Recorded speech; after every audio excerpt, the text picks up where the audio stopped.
Crossovers, cross him up and sit him down. The crossover in the final day of the talking season is powered by Everlow Concrete Repair in Omaha at everlowconcrete.com. I will remind you, there is still one more day of talking. But that's kind of game day. So at least like you're talking about players and Not kind of game. Now you sound like me. Now you're doing No, math we're not in your doing the head. math. Stop. You did it today. Stop. topics. So many topics. I We can't should- wait for all That the little topics. lightning rod yesterday. Lightning round. Matt did a great job. Okay. He had a great question.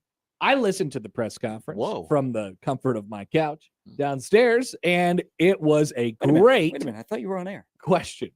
No, afterwards. Afterwards. Oh, you 12 didn't hours. play it on air? 12 hours later. No. Hey, new thing though. What happened to being able to hear the questions really well? Like not they're you can hear. We all knew it was you, They're always doing something over there. but it's So not as many clear people complain on the YouTube about the Oh, clacks. so when the, Holgerson, the double Yeah. audio when Stop the clickety question clacking. is so, asked. so Yeah. when Holgerson started 2 days ago and there was no audio, people were losing their mind. Yeah. But the people in the press conference, Mike used to be crisper. click, clack, clack, clack, Yeah. clack, clack, So- clack, clack, clack, clack. There's a box that's set up on this pillar that's connected to the podium microphone. And apparently they've fixed this box or whatever. It's called a malt box. Yes.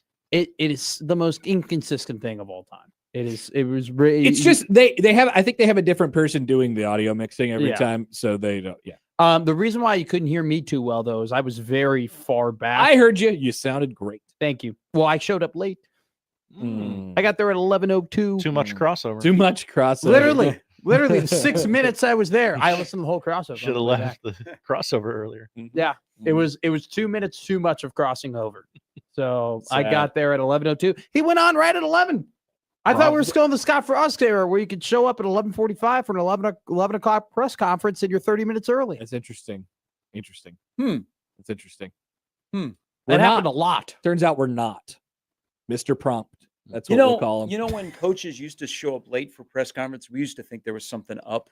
Mhm. Yeah. I bet. Yeah. No, Yeah. video games. Like they're going to show You up. just start talking. They're going to yourself. show up and they're going to have like an announcement. Yeah, another Like there's round been of Call of something Duty. bad that's gone on. There's I know the person who has the old gaming system that would cause him to be late for press conferences. And I go, dude, you got to stop using that.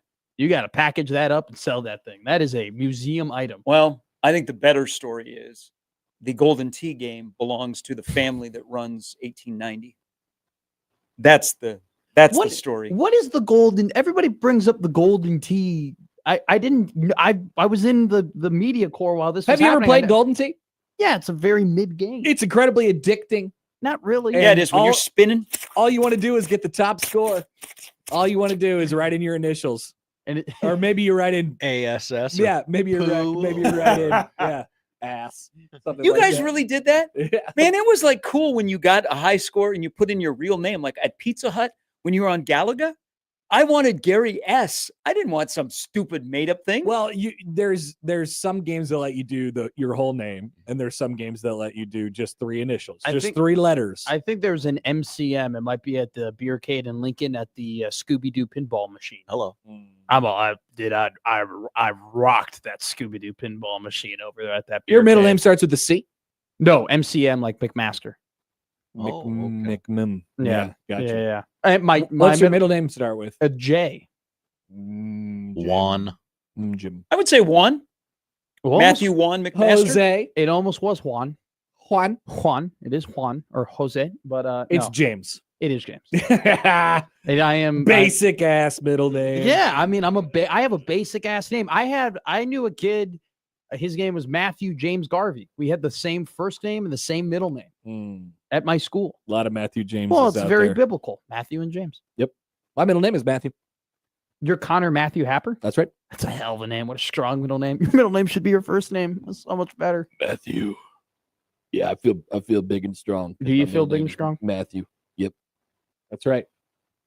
Hey, my middle name got with Mary, so Gary Jesus. Madigan? Gary Madigan? Joseph. Magdalene? We produced. Wait a minute. Am I getting that wrong in the Bible? Okay. right. No. Joseph. Is There it Joseph or Joseph? Joseph. Joseph. Gary Joseph. I wanted to be Joseph. GJ. That lasted for one summer where I had all my friends calling me GJ. Like GJ Kinney, old quarterback at where was he? He played at a couple of places. Tulsa or Oklahoma State. His eligibility actually might have just expired. Isn't he the he coach? was at Tulsa. Isn't he the coach at Texas State or one of the? You know what? Yes, he's the head coach of the Bobcats. GJ Kinney. He is the head coach at Texas State. That's your guy. Whoa. So for a summer, I had all my friends call me GJ, hoping that my parents would catch on to that. GJ3, Gary Joe Kinney the third. GJ3. Whew, that's Native strong. Texan, Gary youngest Joseph coach Sharp. in the FBS. Strong. All right, you guys got your QT free drink certificates ready to go? Yep. Need you representing QT on the trip. Why couldn't you, and great job getting that relationship started. Love it. Why can't you get, just like the Kansas City Royals, a patch that we can put on our gear? That's what I suggested. I was Yeah, like, we offered. we'll wear a patch. We'd be happy to. So is this Platte City QT? Just because I've never seen it. The I've never Mecca. driven down there.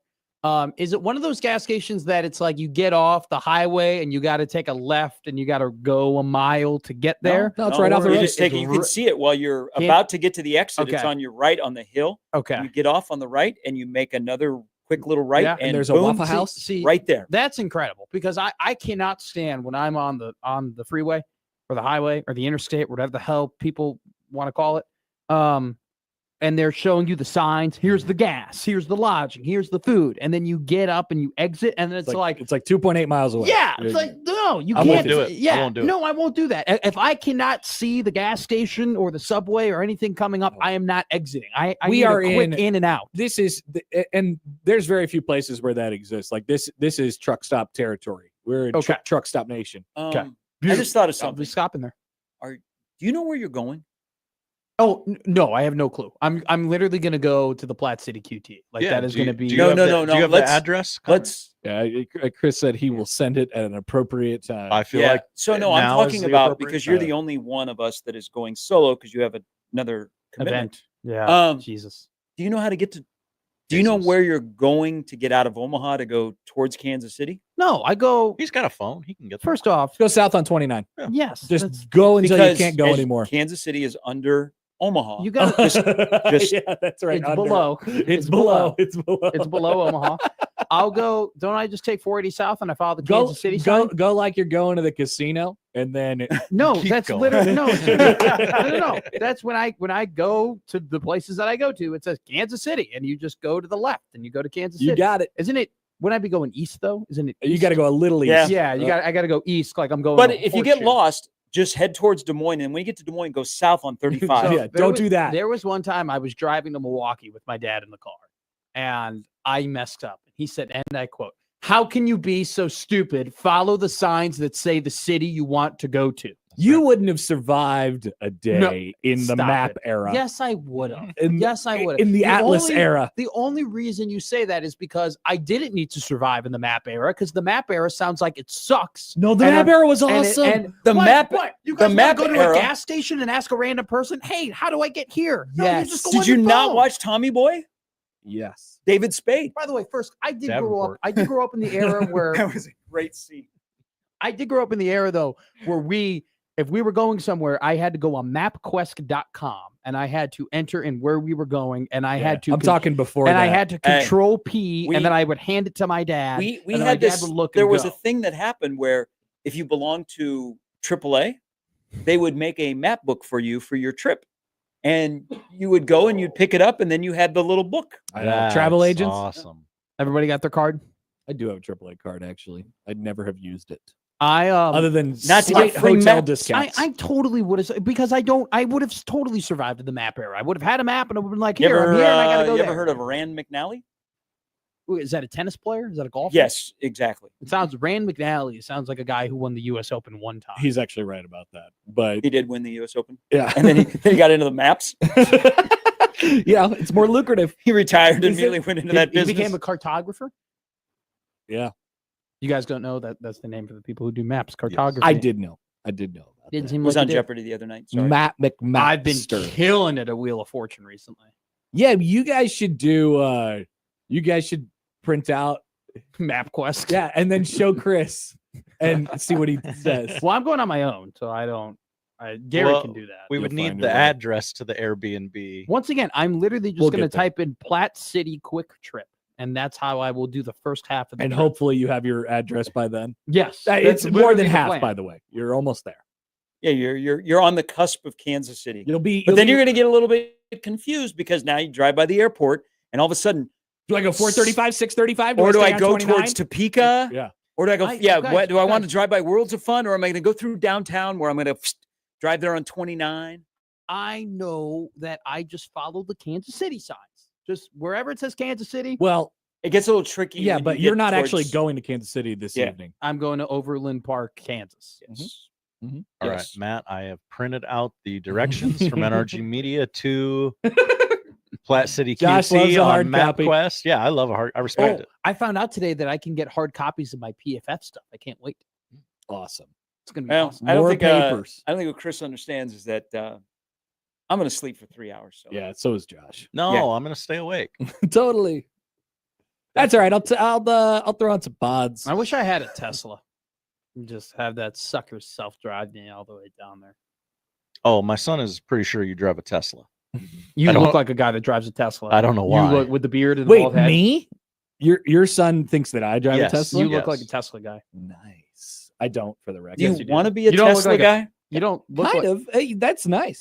When I look at you, you scream fuel efficiency. It's a huge compliment in his Whole book. question. Yeah. Do you you- just scream like a Do guy. you that- look at Connor Happer and see fuel efficiency? Yes. You just scream like the type of guy that loves a good 37 miles per gallon. I do love great gas mileage. There's I no have doubt terrible about that. gas mileage. I have 19. There's no doubt about that. Jeremiah says Connor in a Mazda family SUV. I have a You have a Lexus. mid-size SUV. I have a midsize SUV. Don't we all? I have a 5-seater.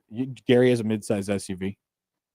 We I just imagine mine would be mid-size. Yes. Yes. that Mid- sounds like a great podcast name. Sometimes they call it compact SUVs. Yeah, no, ours is mid-size. Yeah.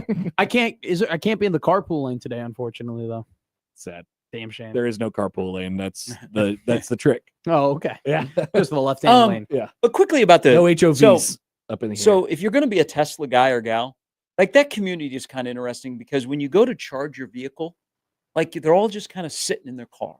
Like, is there a place where they can go and congregate? Like the Hy-Vee on 90th and Center, that the gas station has a charging, and there's like always like 4 or 5 cars. yeah. And some people will walk into the convenience store, or they'll go grocery shopping, or other people just sit in their car. Like as a Tesla family, do you discuss things? Do you have a special like? You just got to Bump. sit there. Well, the and, road like, trips are tough. yeah. I would imagine if you're going any further than like what we're going today, because you're going to need charge.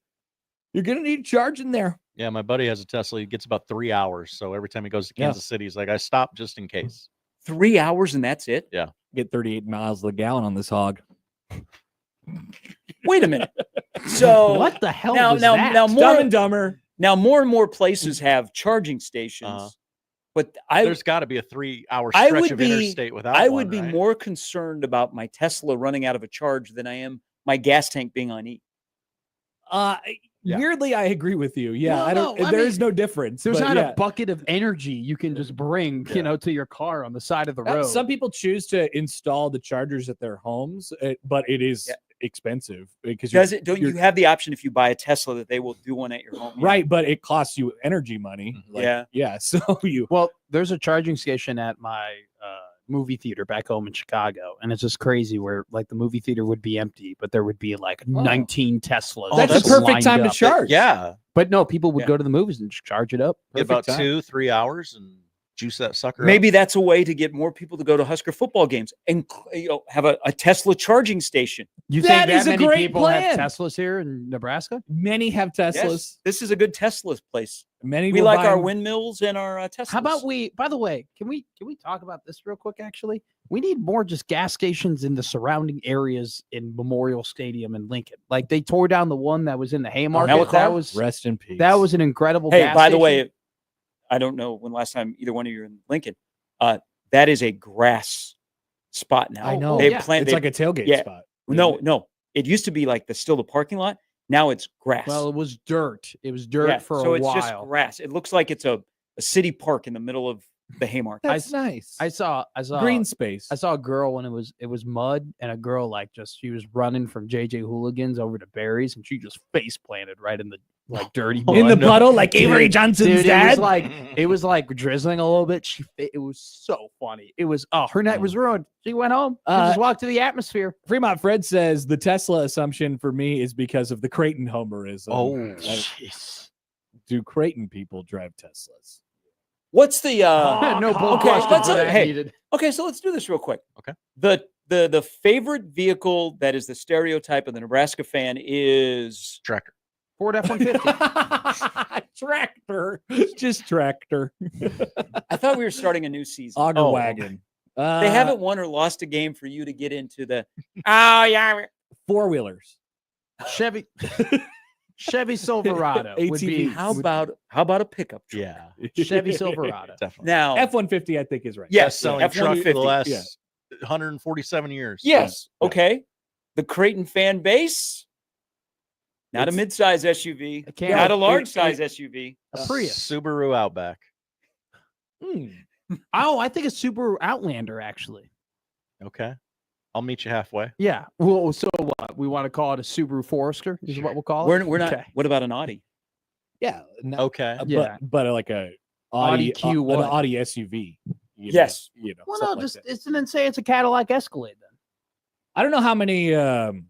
We're kind of been looking at some houses lately, and in one of the neighborhoods there was the Tesla truck, the Cyber truck, Yeah. parked across the street, and I'm like, my son's favorite vehicle. I don't think that I want to live here. I don't know why. That's a good call. What do you mean? I just it's just so ugly. It So is. has your son ever been like inside one? He has not. He's I've been just seen them told- on YouTube and thinks they're cool. So looking at that on you, the inside looks much better than the outside. Did he see Joe Rogan hit it with a bow and arrow and think it was dope? No, that Is your video kid hasn't watching come Joe up. Rogan? No. Okay. Poll By the question. way, the YouTubers are saying Lexus for the Creighton Yeah. fans. Yeah, check it out. Lexus Club. That was too easy. Yeah, Lexus with a little wood panel on the inside. You know. Oh, like old Lexus. Yeah, like an older What do you need, like Creighton's old money. I don't know. I don't know enough about the Creighton fan base to make assumptions that may or may not offend people. I This think- is me learning my lesson. It's there's definitely some old money, but there's also some youth and some sleekness in there. Well, So, yeah, that's why they wear so many quarter zips. Nothing. dude, we love quarters. I love Yeah. quarter zips. I don't care. Everybody makes fun It's of the whole Nebraska Creighton- wardrobe in the winter. Oh, Quarter zips and shorts. I love a quarter zip. Love a good QZ. I almost wore a quarter zip yesterday. I considered it. It felt pretty good on my skin. I know. I'm all telling of you. my quarter zips Yeah. were like Nebraska football based. You I could was like, get the row back. They got all the colleges now. Yeah. They- Yeah. Well, I'm And getting. you could take out a loan as well. I'm Just when I show up in a Creighton rowback quarter zip, just know I didn't buy it. All right, don't call me rich. my sister. You didn't cut back on formula for the daughter. I did not buy it. I did not buy it. My sister just went to college, just moved into her dorm and everything, and there's a big old care package of her where she goes to school being dropped off for me in terms of quarter zips and polos and shirts and whatnot. I love quarter So, zips and polos. If and you see shirts. me with a Fordham University Rams, Hey, who? Fordham University, Fordham. Fordham. it's a joke. Here's Brett on Twitter. Hi, Brett. I have a Tesla. There are chargers all over the place. Good Going to bit. Texas this weekend, we'll only need to charge 3 times for about 30 to 40 minutes total. Wow, that's pretty good.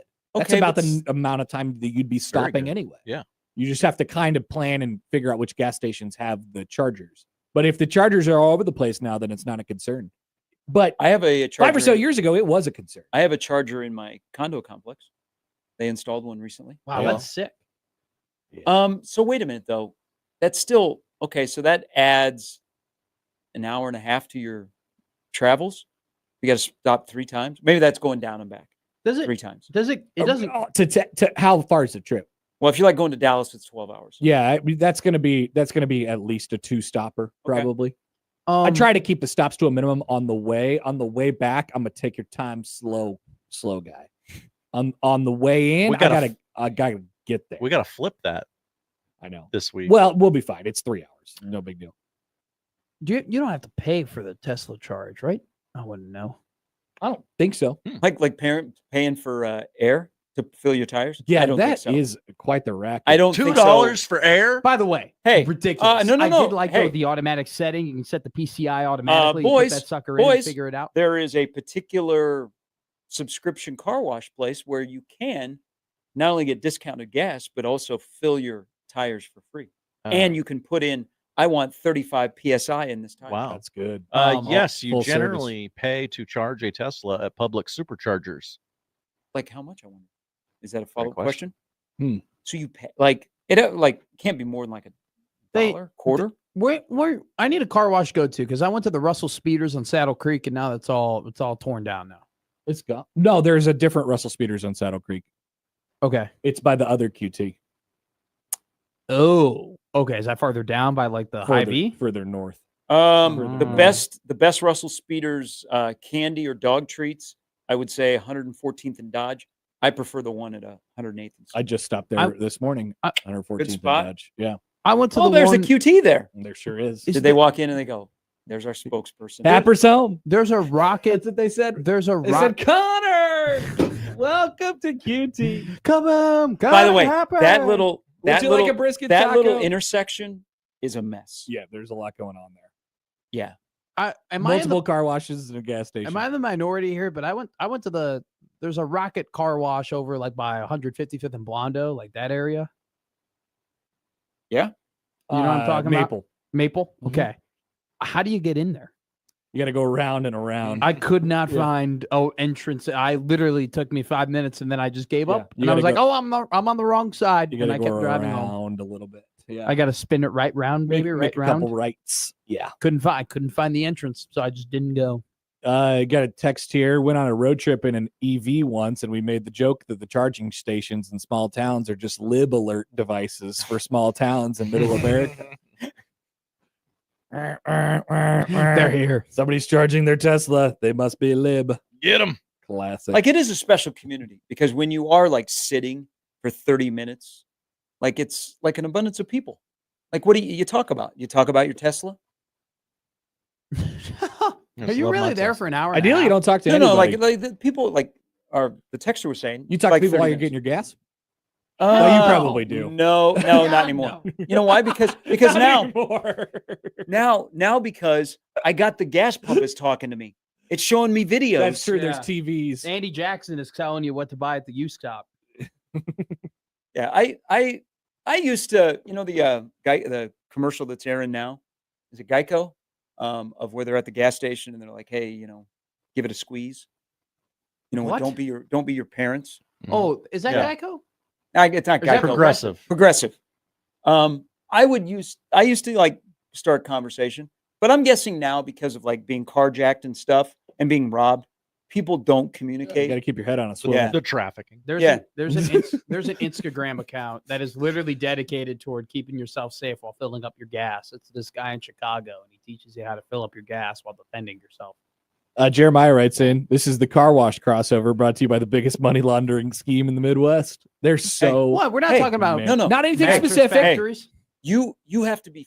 You live in one of those gated communities in Omaha. If you own a car wash and a nail salon in this town, You're raking it in. oh, you got so many places to wash your money. But it's such a competitive industry. How can they all possibly survive? Great question. Because there needs to be one on every corner. There are so many per capita. Omaha might have the most car washes. I remember when we had the most yogurt stores per capita. Now look at us. I Yeah, know. we are up with the trends. The red mangoes and the orange leaf. Froyo, no more. Now car What washes. was a bigger My L car's still for? blue. What was a bigger L for Coach Osborne? His political career, running for governor, or the yogurt place, the red Red mango. mango. Oh. Was he in on that? Yeah. That was his bit? The yogurt. Yeah. I thought it was going to. I mean, he lost both, but You could talk yourself into, I know, thought- I didn't win, but I was beer being in the successful stadium in probably politics. was. Red. I thought red mango would those places like there's orange. Is it Leaf? leaf? There's one on 72nd it's just Pacific. color and then random word. Yeah. Yes. Pink berry, orange What- leaf. What red if you mango. get? What if you get That is confused? so true. Hey, you're going to work out at Orange Theory, Orange and you end up at Mandarin. Orange Leaf. Yeah, I'm going to. Yeah, I'm gonna go and get a great workout in Yellow Bark today. But Oh, what those places don't do, those places are kind of a little bit of a scammage because when they come in, they don't tell you that they're going to weigh the yogurt thing. They just give you the bowl, and you think you can just And you're like, wow, this is a huge bowl. I Yeah. should take advantage. yeah, and of then you this take it huge up to the bowl. counter and they put it on the scale and it's like $15, and you're like, whoa. yeah, maybe don't get a Wow. pound of strawberry yogurt next time, Sharp. Well, that's why I get the sample, those little sample spoons. It's non-fat. Now they've cut back on that. They only give you like 3. Yeah. I used to go in there and get like 7 or 8. And you just walk out. You just eat the samples and dip. Well, Hey, like okay, so I was along not those told lines, that I have to weigh this. Yeah. like when you're at Quick Trip, like when you're filling up a soda, don't you drink a little bit? You act like, hey, I got to taste it because it's bad, and then I don't. I when I was a kid and I thought that fountains were cool, I would do that, but not anymore. Did you Like when ever- I would ride my bike to the gas station, I'd be like, "This is interesting. You I have to ever- drink another You drink." guys here." ever see the video of the guy who taped like 8 big gulps together and filled up like all 8 big gulps? And then he Whoa. goes, Big gulps, huh? And then Well, he puts it down later. and they tried charging him for 8. He goes, no, this is 1 big gulp. They're like, you have 8 things connect. No, 1 big gulp. yeah, and then the construction worker walks in with the 64 126 ounce mug that has been around forever and is filthy dirty and fills it up for $1.79, and you're like, bro,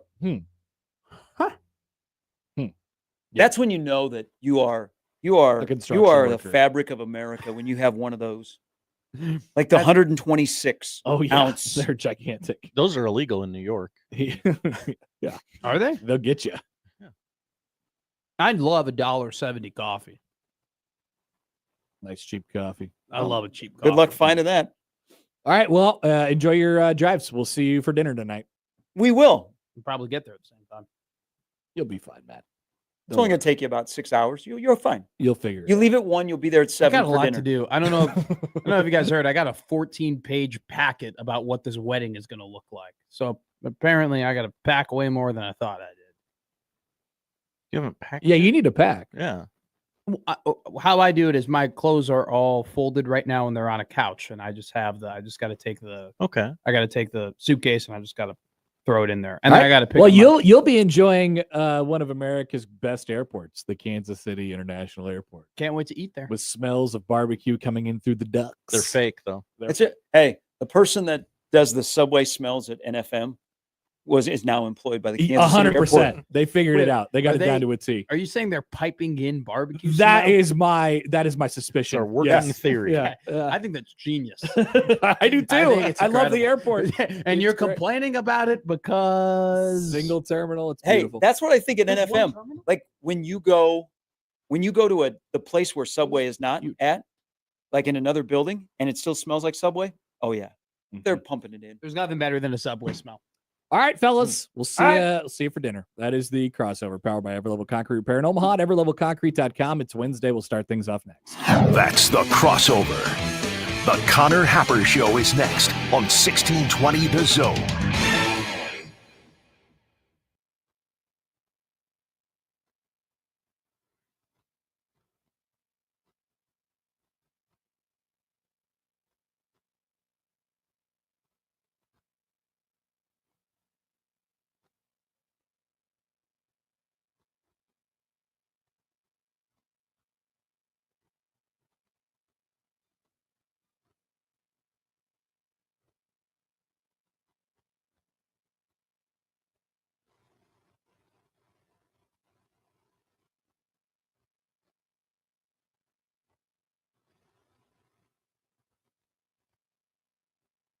Breezy and warmer for your Wednesday. Expect partly sunny skies throughout the day with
It's the Connor Happer Show.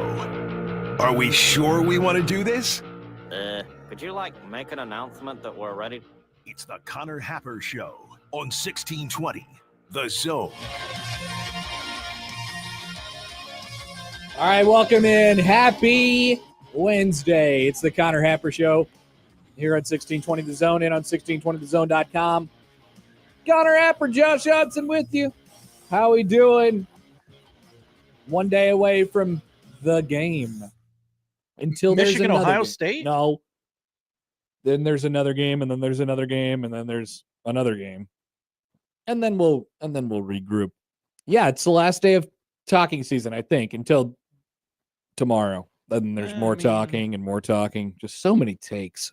I mean, tomorrow we can do history lesson, prediction. There's That's true. Some built-in things That's true. tomorrow. Sure, we got our regular Thursday guests. There will be Gary and Matt walking around, Yeah. distracting us. Creaking the floorboards around us. Yeah, we're excited for what's to come. Are you on? Are you on right now? Yes, we are on the air. Like right now, are you on? It'll be like a remote. People are just coming up to us. They're like, "Oh, I love the show." It's like I can't hear you and I can't engage with you right now. O-Trips writes in. Tomorrow, O-Trips. Nebraska starts 0-1. Oh my goodness. No! You're starting to hear this more and more. People are getting nervous. Very nervous. Stibbs and O-Trips handshake meme. From the 402. Hi, 402. Hey, Connor, where do you think Gus Johnson would go for barbecue if he was calling the game tomorrow night? Great I question. think it'd be a lot like Terry Braden. Gates, no sauce. No sauce. But I am excited to watch Gus Johnson call a football game this weekend. Texas and the Ohio State University. You know who I'm picking for that game? Find out tomorrow. But I might give you a hint right now. The Ohio State Buckeyes. They have Jeremiah Smith. I got to come up with a nickname for him. Jumpin' Jeremiah Smith. All right. That's what we're calling him. Remember Maserati Marv? I do, yes. Maserati Marv. So he'll come up with something. I'm sure it'll be great.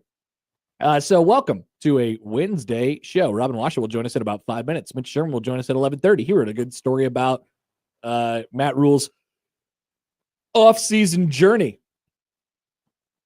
He's a changed man. His weight loss journey? Kind of. Okay. Kind of.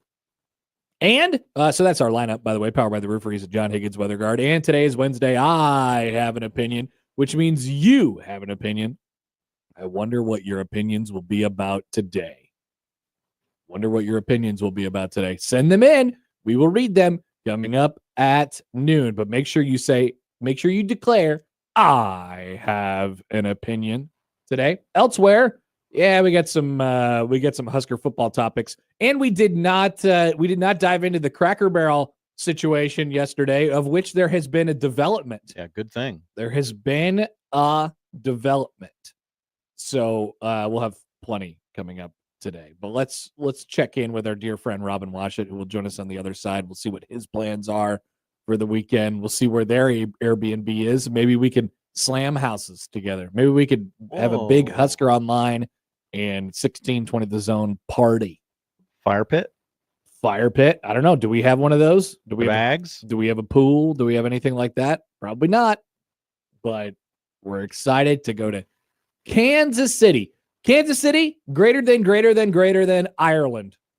Oh, yes, 100%. Just ask Avery Johnson's dad. Ask Dylan Edwards, too. Yikes. Yeah. Tough. K-State. Every team who loses that game just comes back battered and torn. Our season is ruined. They might start 0-3. Our season is ruined. Also, happy birthday to Platcat. Have you seen this? Have you heard about this? No. Our dear friend Platcat. Platcat. It's his birthday today. It's my mom's birthday. Oh, Platcat handshake meme. Josh's mom. You hearing that more and more.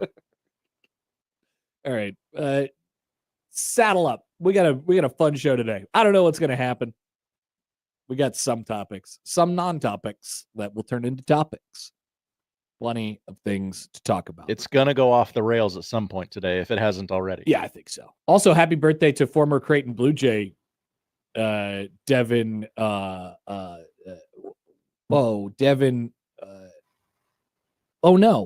Devin Brooks. I'm sorry, Devin Brooks. Remember, he shot it off the side of the backboard and it came back to him. It was really cool. I do remember that. Devin Brooks. That's a fun Creighton basketball player of yesteryear.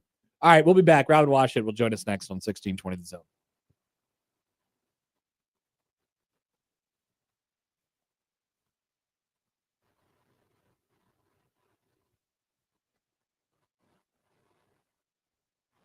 Redefine your luxury shopping experience at Genesis of Southwest Omaha. Receive 2.99% APR for 60 months or 3.99% APR for 72 months on our 2025 Genesis GV80 3.5 Turbo Prestige models in stock. Plus, enjoy up to $5,000 loyalty or competitive owner bonus.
The biggest basketball coaching convention of. Gonna work on your skill stuff while you listen. What? You don't want to embarrass. Right now, I'm talking. What is going on? Robin, are you okay? Robin Washut. Are your kids near you, or what just happened? Husker Online. I took a lot of preparation to make this thing a flawless interview, and clearly I still can't avoid it. Robin Washut, Husker Online. Maybe it was aliens. Maybe it was a phenomenon that we can't explain. The Connor Happer Show on 1620 The Zone. All right, we're joined now on the Prairie Flower Casino Zone hotline by Robin Washut from HuskerOnline.com. Hi, Robin. What's going on? What's the word? Gearing up to go watch a football game tomorrow. Yeah, we're basically just, we're like the Nebraska football team is going to be tomorrow. Maybe we'll go through a short walkthrough, but, stretch out the legs a little bit. But really, waiting is waiting, as Matt Rhule said, and that's exactly what we're doing. It's just going to be the same as it has been for the last 9 months. You know what? If we've handled it this far, I can handle another 32 hours, whatever the math is on that. We'll be okay. We'll make it. I think so too. Although we will talk ourselves in a pretzel, we will continue to talk ourselves in a pretzel about this game. So here's my first question: have we been over or underestimating the challenge that Cincinnati will bring Nebraska tomorrow night in Kansas City? I guess it depends on who you ask. There's some people that are convinced Nebraska is going to win by 3 touchdowns, and anything less would be a failure. And there are some people that are building up Cincinnati to be the 2012 Wisconsin Badgers or something like that. They're going to run all over Nebraska's defense, and this is going to be another week 1 disaster that's going to derail the entire season before it starts. So I think there's probably somewhere in between. I think Cincinnati's a good team. They have some pieces on both sides of the ball that catch your attention, especially some that kind of go right up against what is perceived to be some of Nebraska's question marks or concerns. So there's reason to, I think, have some nerves about just some of the matchups on the field, but then I also think there's reason for confidence that I believe Nebraska is the deeper team. They're the better team. They're going to have the home field advantage in what is by definition a neutral site game. It'll be anything but, and then they're going to have the eyes of the college football on them. And this is an opportunity they've been waiting for as a program for a long time now. And so we'll see what they're all about, and if they handle it the way that I expect, then yeah, I think they should win and do so relatively convincingly. I think they're about a touchdown favorite right now. I'd probably pick them to cover at this point, but until they actually go out and do it, it's fair for people to also have kind of those reservations about this being a repeat of disastrous season openers that we've seen far too many of over the years. Yeah, you're going off of history a little bit and what you have seen before, even though this team is different. So the last 6 times Nebraska's played a power conference team in their season opener, which is basically every year, they lost. But they have usually, I'm going off of, the individual game memories. They've usually started those games pretty well. So people are talking about like, oh, they're going to, come out and, set a tone and punch them in the mouth early. That has not been Nebraska's issue as much as when they get settled into the game. Like you could think of, the Northwestern game in Ireland, that started off pretty well. Even 2022 against Illinois, I think they were up 9-0 before it all went haywire on them. The Ohio State game in 2020, they went down immediately and scored a touchdown in that game before never scoring again. So it feels like the preparedness that gets them to this point and the anticipation that gets them to the start has not been the issue, but more so when you settle into the football game. Just my observation. Would you expect the same punch early from Nebraska tomorrow night? You would think so. There's been a lot of talk about, say, Nebraska wins the toss, so they take the ball and go try to make a statement right out of the gate with that Dana Holgorsen script that should be looking pretty good right out of the gate. But to your point, it's not necessarily what happens when things, are going to plan. It's what happens when that plan kind of goes out the window and you have to adjust to adversity and some wrinkles that you didn't expect or whatever it may be. That's kind of been the defining bugaboo for Nebraska for a long time. Is there's been stretches, especially early, where they've looked more than capable of contending with anybody. But then when it comes down to crunch time and the pressure's on, and it basically breaks down to one team making the play and one making the mistake, Nebraska's usually the one that's making the mistakes and losing games in the end. So we'll see. That's Matt Rhule's kind of been hitting at that since he's got here. Like, you can do everything right for 3.5 quarters, but if you don't finish the job, it doesn't matter. And this could very well be another one of those situations where, we're in the 4th quarter and the game is still, kind of in the balance. And is this Nebraska team capable of finishing the job and putting its opponents away and winning a game that they're expected to win? I think if they can do that, that would go a long way in maybe erasing some of these doubts and fear of failing at the biggest moments that have really kind of held Nebraska back as a program for the better part of a decade and a half. They're facing a quarterback who can definitely make some plays, both with his legs extending plays and getting yards, and then with his arm as well. And what we kind of don't know about Nebraska's defense, I guess. What are you expecting on the defensive side tomorrow, as far as an output with the variables that I just mentioned? How do you think it'll look against a quarterback that is definitely a challenge with what he brings to the table? Yeah, it's a fine line because Cincinnati's got a good quarterback in Sorsby. They got two good running backs. They got a good tight end. They got a revamped receiver room. So that's kind of where some of the worry comes about Nebraska's defense matching up with that. But all that being said, their offensive line might be the biggest question on their entire team. They lost a lot of production from last year and are counting on some new faces to step in and try to fill those voids, just like Nebraska is on the defensive line. So it's kind of an interesting matchup there where maybe arguably the two biggest weaknesses on either team are going to be going head to head, and whichever of those groups performs better is probably going to go a long way in helping their team win the game. So with the mobile quarterback, I think you want to attack that offensive line, and put pressure on him, and obviously throw him out of rhythm. But at the same time, you have to do so in a disciplined way where you're not getting your pass rushers trying to play hero ball and getting out of their gaps and out of their assignments and suddenly creating these wide open bootleg running lanes that turn what should be a third down stop into a 20-yard run. That's what you worry about it. So you got to pick your spots on blitzes, and when you get to the quarterback, you got to finish the job, because with a mobile guy like that, if you hit him and he spins out of it, then suddenly the entire dynamic of the play has changed, and he can beat you running. And then obviously you're counting on your defensive backs to stay disciplined for an extended time and not have coverage breakdowns that can lead to big pass plays. Yeah, I think you nailed it. The discipline part is going to be huge because, there's been some comps made from this defense to like the Bo era, like Peso defenses with a whole bunch of defensive backs, and they're sort of aggressive and flying around back there. But one of their bugaboos was they were vulnerable to quarterbacks who could beat you in a dual threat way. And what you just said, not wrapping up the quarterback on that first attempt, that's when all hell broke loose. So this will, in my mind, Robin, I guess I'll just get your response to this. Like, that's a really big,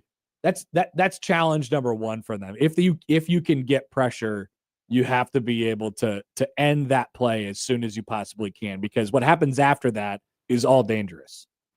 Yeah, and then too, like if you're relying on just your front 4, 3, whatever to try to get your pass rush, like you got to do so while also not getting out in front of yourself, and doing these kind of like I said, hero ball stunts where like you're supposed to have outside contain and you take it inside because you think you can get to the quarterback, and then Sorsby just runs right around you and suddenly has the entire field to work with. Like that's kind of the two sides of the coin, where you want to get pressure, but you also cannot allow him to play backyard ball and get your defense out of sorts because guys aren't where they're supposed to be. All right, Robin. Well, we'll let you go. Any plans for? You're going down tomorrow, right? So you're going to have a quick straight to the stadium and then do the game, and then that's it. Yeah. So we're staying in, I think, Overland Park. So we'll get there, check into the hotel. Probably, I think we're leaving around 10, and so get there early afternoon, check in, do whatever, maybe get some lunch. Like I want to get barbecue, but like the last thing I want to do is like get a huge like it'll get belly sleepy full of barbecue and then be like sleepy time for that 8 o'clock kick. So I gotta pace myself when it comes to that. But if we don't get it tomorrow, we'll definitely get some on the way out when we head back up on Friday. So the barbecue will be taken care of. Can I interest you in nighttime press box coffee? Something I will be taking a part in. Yes, I will. It will be flowing between me and Michael Brunt. We'll probably have a gallon to ourselves. All right, awesome. I will be joining in on that party. If they need an extra, can of it, I'm willing to pitch in. All right, we'll see you down there. I know. Yeah, We'll see you down there tomorrow night. Have a safe Sounds trip. good, man. Yep. See you. Robin Washut from HuskerOnline.com. Nighttime coffee. The best cure for barbecue hangover. I mean, you get Some of you are not going to know what to do with yourselves tomorrow. It's going to be a problem. You guys are going to eat. That's a late kick. You're going to have Kansas City for lunch, and then you're going to be tailgating. There's going to be beers. Mm-hmm. There's going to be food going on in the parking lot, and then you'll be about ready to go to the game by about 5, and then there's still 3 hours till the game. So what else are you going to do? There's a game before. Yeah, you're going to drink more and eat more. Mm-hmm. It's going to be it's a marathon. You got to get back into game day shape. I'm just telling you guys, it's not just the team; it's you. Yeah, everybody's telling the team what to do. You got to get ready. There's a rhythm to this that you're out of, whether you think you are or aren't. Yep. Prepare yourselves. Prepare yourselves. And there's the unknown variable about Kansas City for lunch and the barbecue. Oh. Just have that coffee on deck. Get ready to go. Mm-hmm. All right. That's Robin. We'll come back 11 o'clock hour. Mitch Sherman will join us at the bottom of the hour. By the way, I don't think I told you all that you can call or text 402-951-1620 in the Prairie Flower Casino Zone hotline. Tweet at Happer Show at Counter Happer on the JTech Construction Zone Twitter feed. Email Connor Josh Show at 1620thezone.com on the Equitable Bank inbox. And yes, of course, as always, we say good morning to our YouTube streamers today. Thank you for keeping us company, and get your opinions in. We'll open that up at noon. Back after this on 1620 The Zone.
Let's get back to the Connor Happer Show on 1620 The Zone.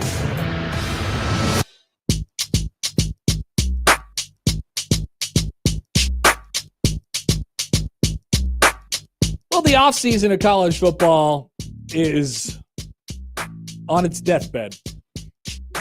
It's on its last legs, Josh. And I'm going to smother it with a pillow.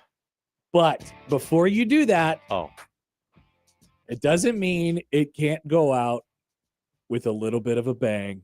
Something to say sayonara. oh, Just remember this next time we meet, which is just in a few short months. People forget the offseason is very soon. we're counting it You're down. counting down the days. We're never happy with what season it is. Maryland athletic director Jim Smith went on the radio this week. A lot of ADs going on radio this week. Many people are going on the radio. Troy Danon went on the radio. He said some things on the radio. He was asked by Maryland Sports Radio, how many teams will be in the Big Ten in 2030? Weird question. What a great question. How many teams will be in the Big Ten in 2030? His response, and I quote, 20.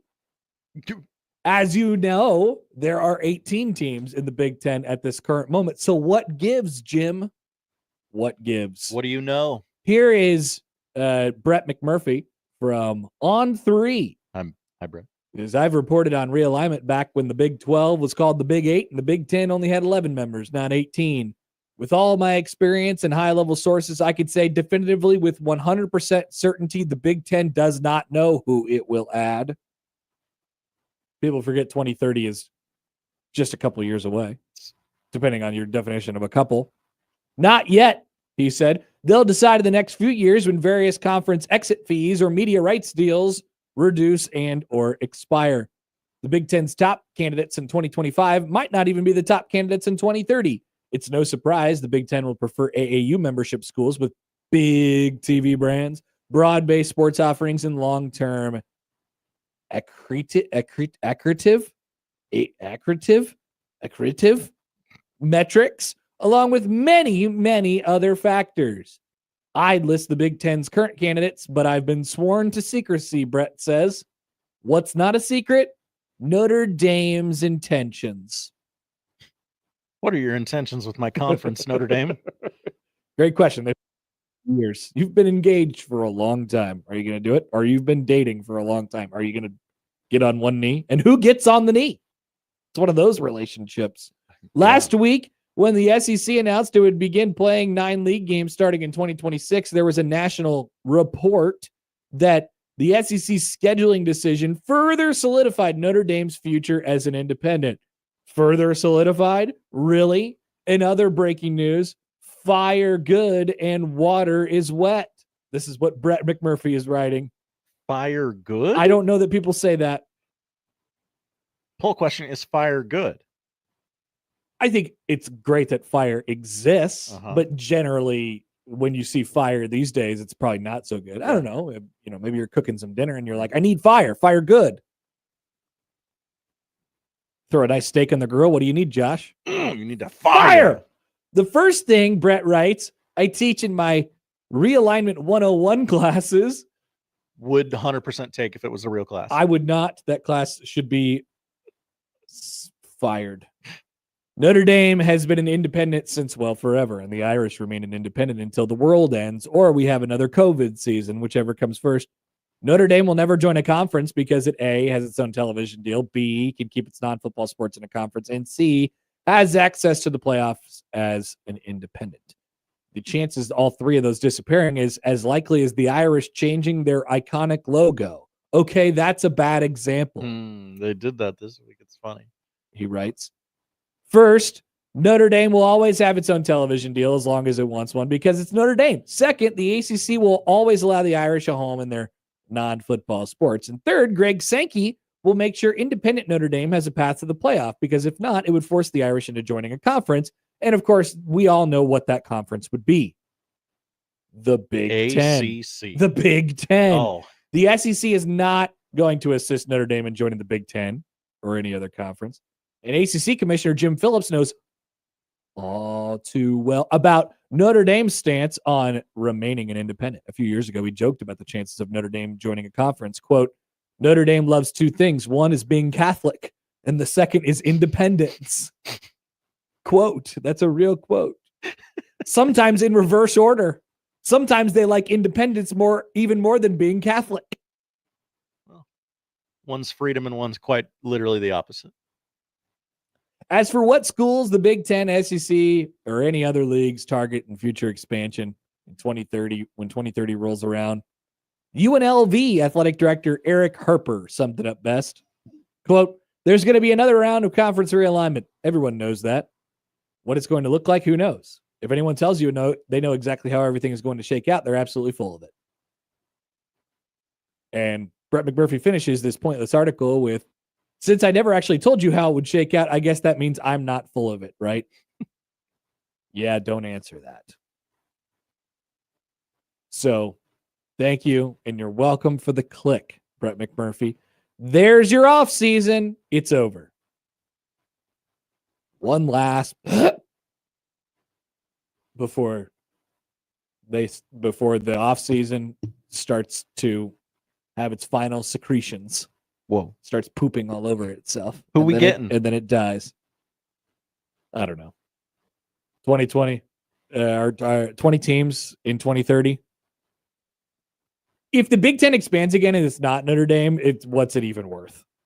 Yeah, what's the brand? What's the brand out there that you like? We got to go get that. Like the Big Ten is, I said this before, the Big Ten is not going to go out and just like, yeah, sure, North Carolina, you can come on in.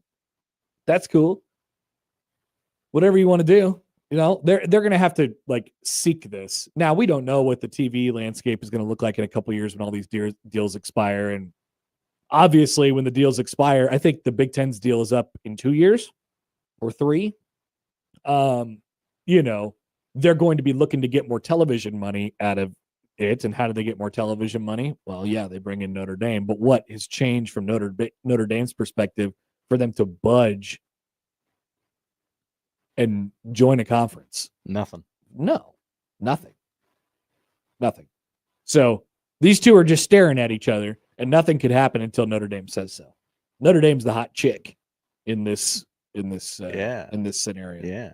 They're like, I have some interest, but nothing goes until I say so. Nothing happens until I say so. Typical hot chick.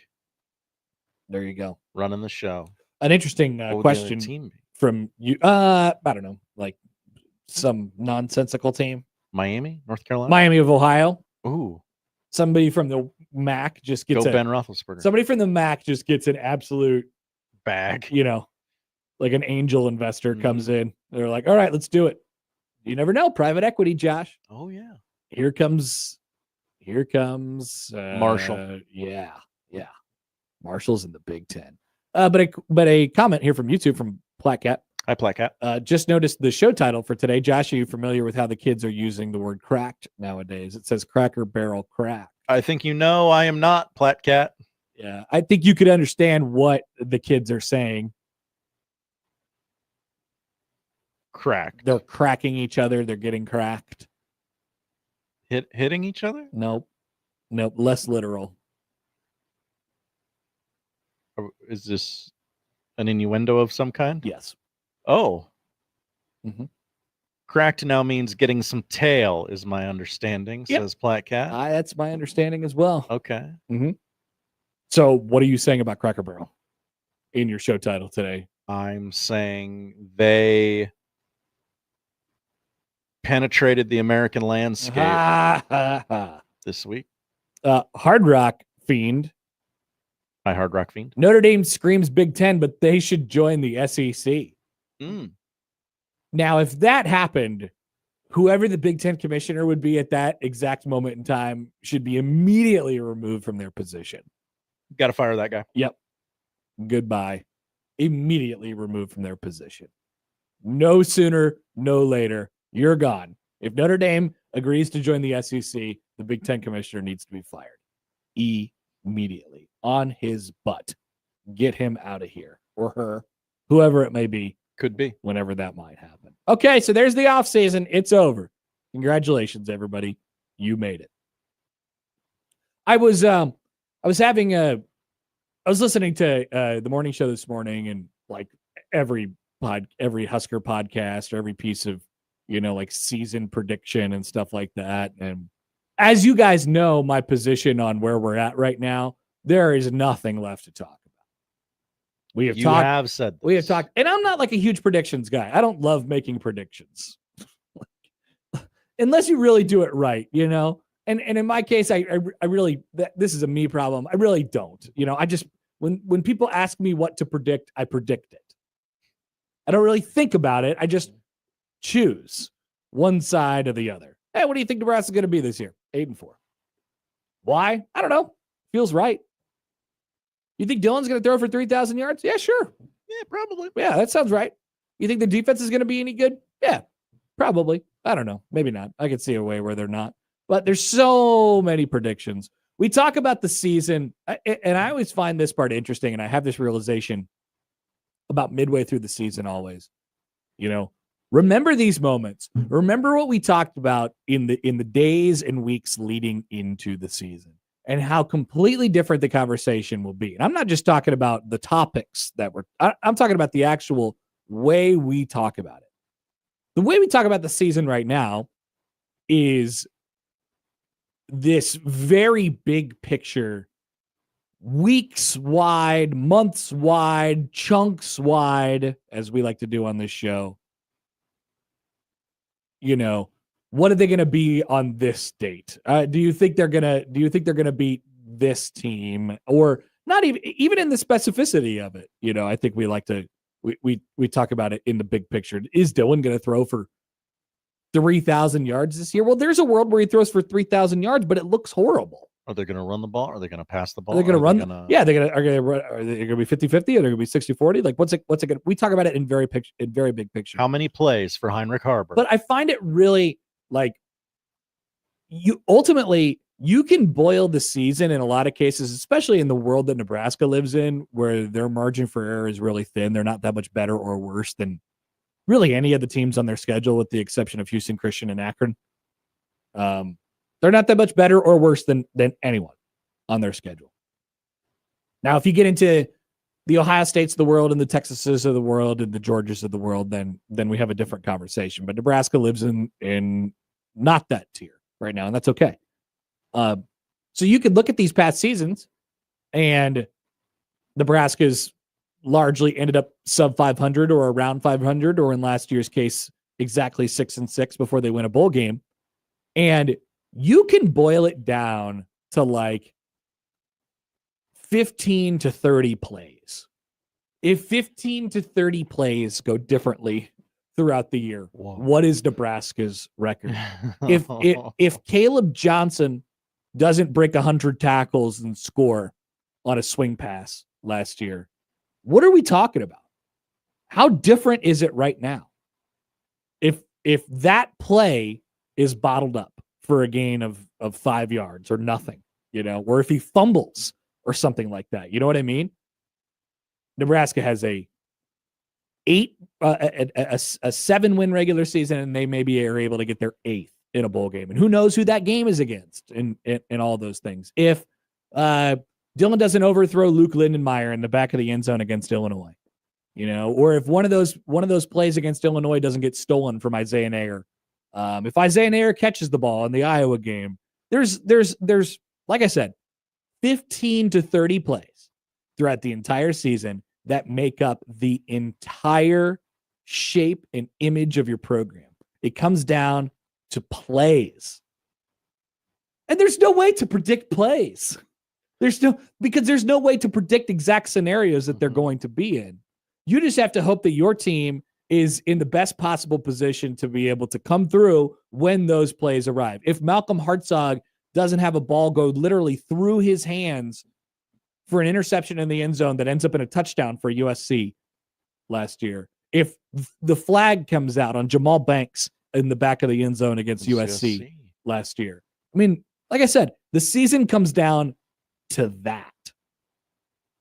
Right? And they really were that close to being a 10-win football team. They were also before the bowl game. I mean, you could do the same thing in their wins too. Yeah. You could do the same thing in their wins too. This is what the season comes down to. And I was thinking about like, why everybody loves predictions so much and everybody loves this.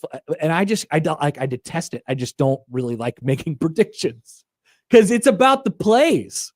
It's just about the plays. And Nebraska has to find a way to be more consistent on a play-to-play basis. How do we know that that's going to happen? Yes, the work and all the stuff, leads into this, but we don't know until we know, So forgive me for being the person who is just not going to predict the things that happen in November. It's not about me making or not making predictions. What I'm saying is these conversations that we have in the preseason, but specifically right before the games, they just end up not really mattering that much. They just end up not really having an impact on it. If it'd be great if Emmett Johnson ran for 1,000 yards this year. What does it tell you? He should go ahead and do that. It'd be great if Dane Key set the school receiving record. Oh, could this you year. imagine? But what would it tell you? I mean, hell, Trey Palmer set the single season school record for receiving yards in a very, very bad, no good year where the coach got fired in 2022. It's about the plays. And this is not this speech or whatever I'm giving right now is not meant to be like a hype speech or anything like that. I had this like moment of clarity on just various amounts of drives over the last couple of days. And I'm like, this is just so stupid. This is just so stupid. Because nobody knows the situation they're going to be in tomorrow night in Kansas City. But we're going to be able to take about 5 or 6 plays from that game and say, that's where they won. Nebraska just has to win a lot more plays than they have been over the last decade. They've been on the losing side of a lot of those plays. And it's not luck. I'm not talking about luck. I'm not talking about getting the right breaks. I'm talking making the plays when they have the opportunity to make the plays. I don't know how they coach that. That's a really tough thing to do. I love their attitude on it. I love what Rhule talks about all the time. It's just consistency. It's just making everything about everything. It's just how we practice is how we play and all that stuff. But you don't know until you know. You don't know that Nebraska is going to be over that hump until they do or don't get over that hump. And then guess what, Josh? Once you do get over that hump, then you have to defend it. Yeah, you have to stay over there is another play Mhm. after that. And then there's another play and another play and another play. A lot of plays. Iowa wins all those plays. God, they win all those plays. They win these close games. They win those plays. Nebraska has a very recent, abhorrent track record of losing those plays. Can this be the season where they win those plays? If you're listening to Connor and you say, but I like predicting stuff. Go ahead, predict all you want. Predict away. I got you a Will Compton hype speech tomorrow. Oh, I can't wait to hear it. With a score prediction. I can't wait. I can't wait to hear it. Can't wait. Any thoughts on the plays and the all the various plays from the ways to interact with the show? Yeah, I mean, from the people. The people. Yep. I got a couple. Okay. What do you got? You're dead silent. Well, I was reading. Jeff writes in. Hi, Jeff. Every media guy's at 8-4. Then when they go through the game by game, they focus on hitting the number they originally predicted. Exactly. Yeah. You're like, yeah, I think 8-4 would be pretty good. And then you try to back channel the math into making it 8-4. It's like, gosh, I really don't think they're going to lose to Minnesota, but I need to have them lose to Minnesota because I picked 9-3. And I think that's one of the 3. That's why I don't like the game by game thing. Hey, Connor, you think they're going to go 8-4? Sure. Yeah, probably. Which 4 will they lose? I have no idea. Whichever games they lose the most plays in. Now, there is also the very Nebraska football thing of having a game in which you win a lot of the plays, but still lose the game because you lost one or two plays so dramatically, so badly at the worst time possible.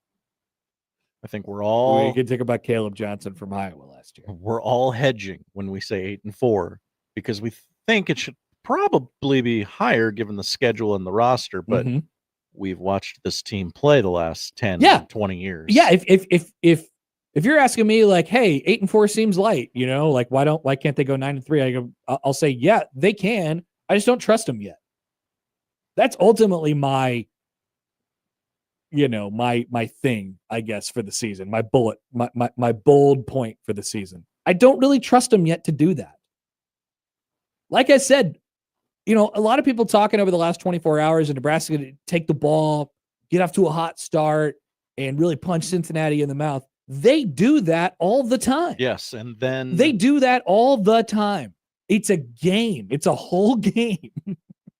Would it be helpful if Nebraska was up 10-0 after one quarter? Of course. That doesn't stop them from losing before. They lost the Minnesota game to start 2023 in that exact scenario. Now Matt Rhule wants to get up, stay up. Get up, stay up. Sure. It sounds awesome. It sounds fantastic. We think about this. So we'll go through the season openers a little bit later, but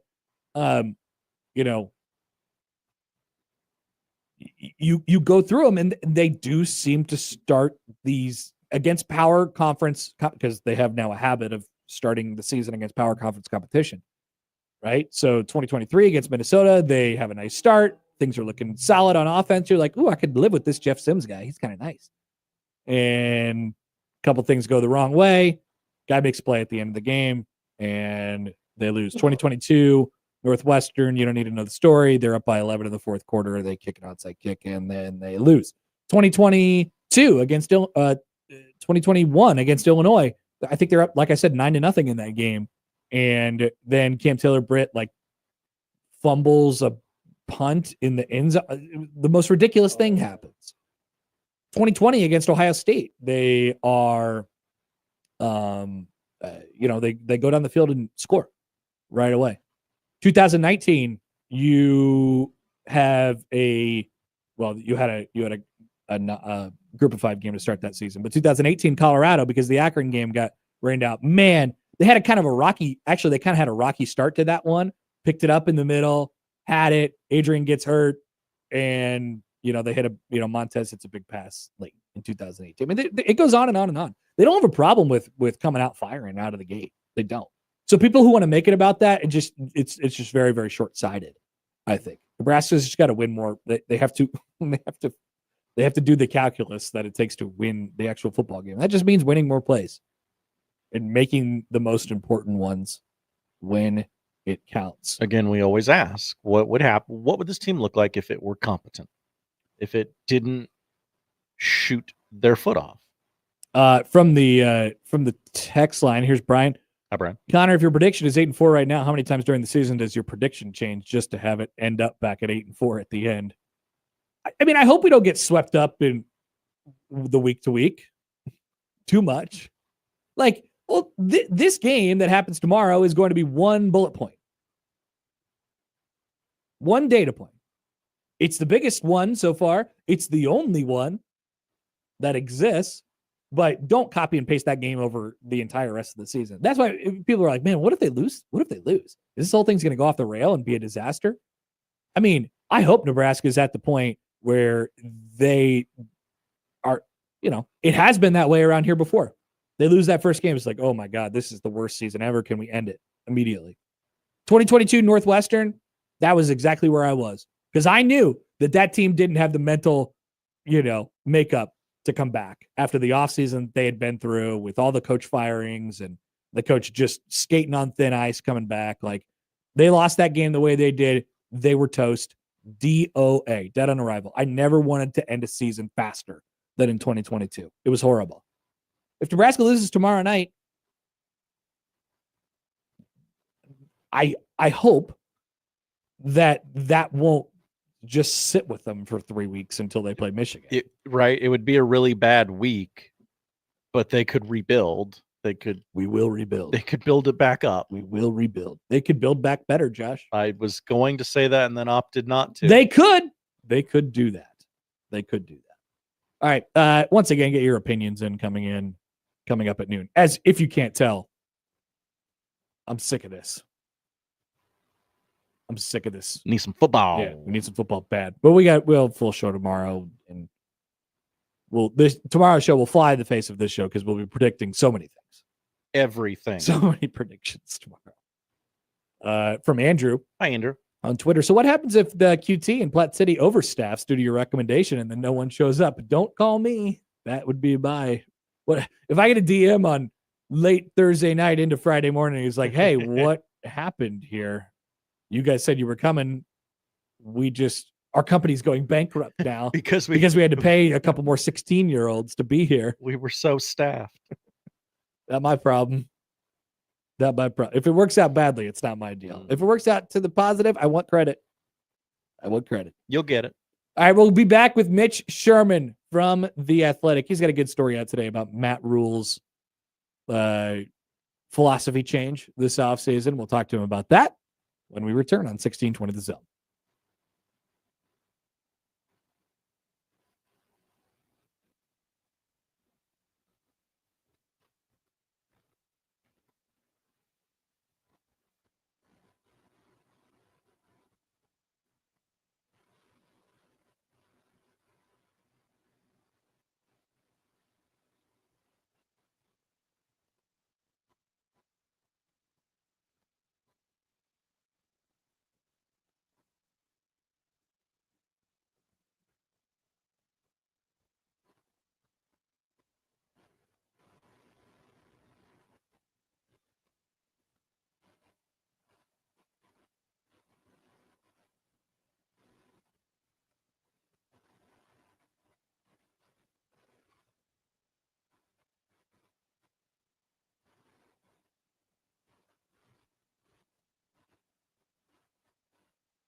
Who do you want to talk about first?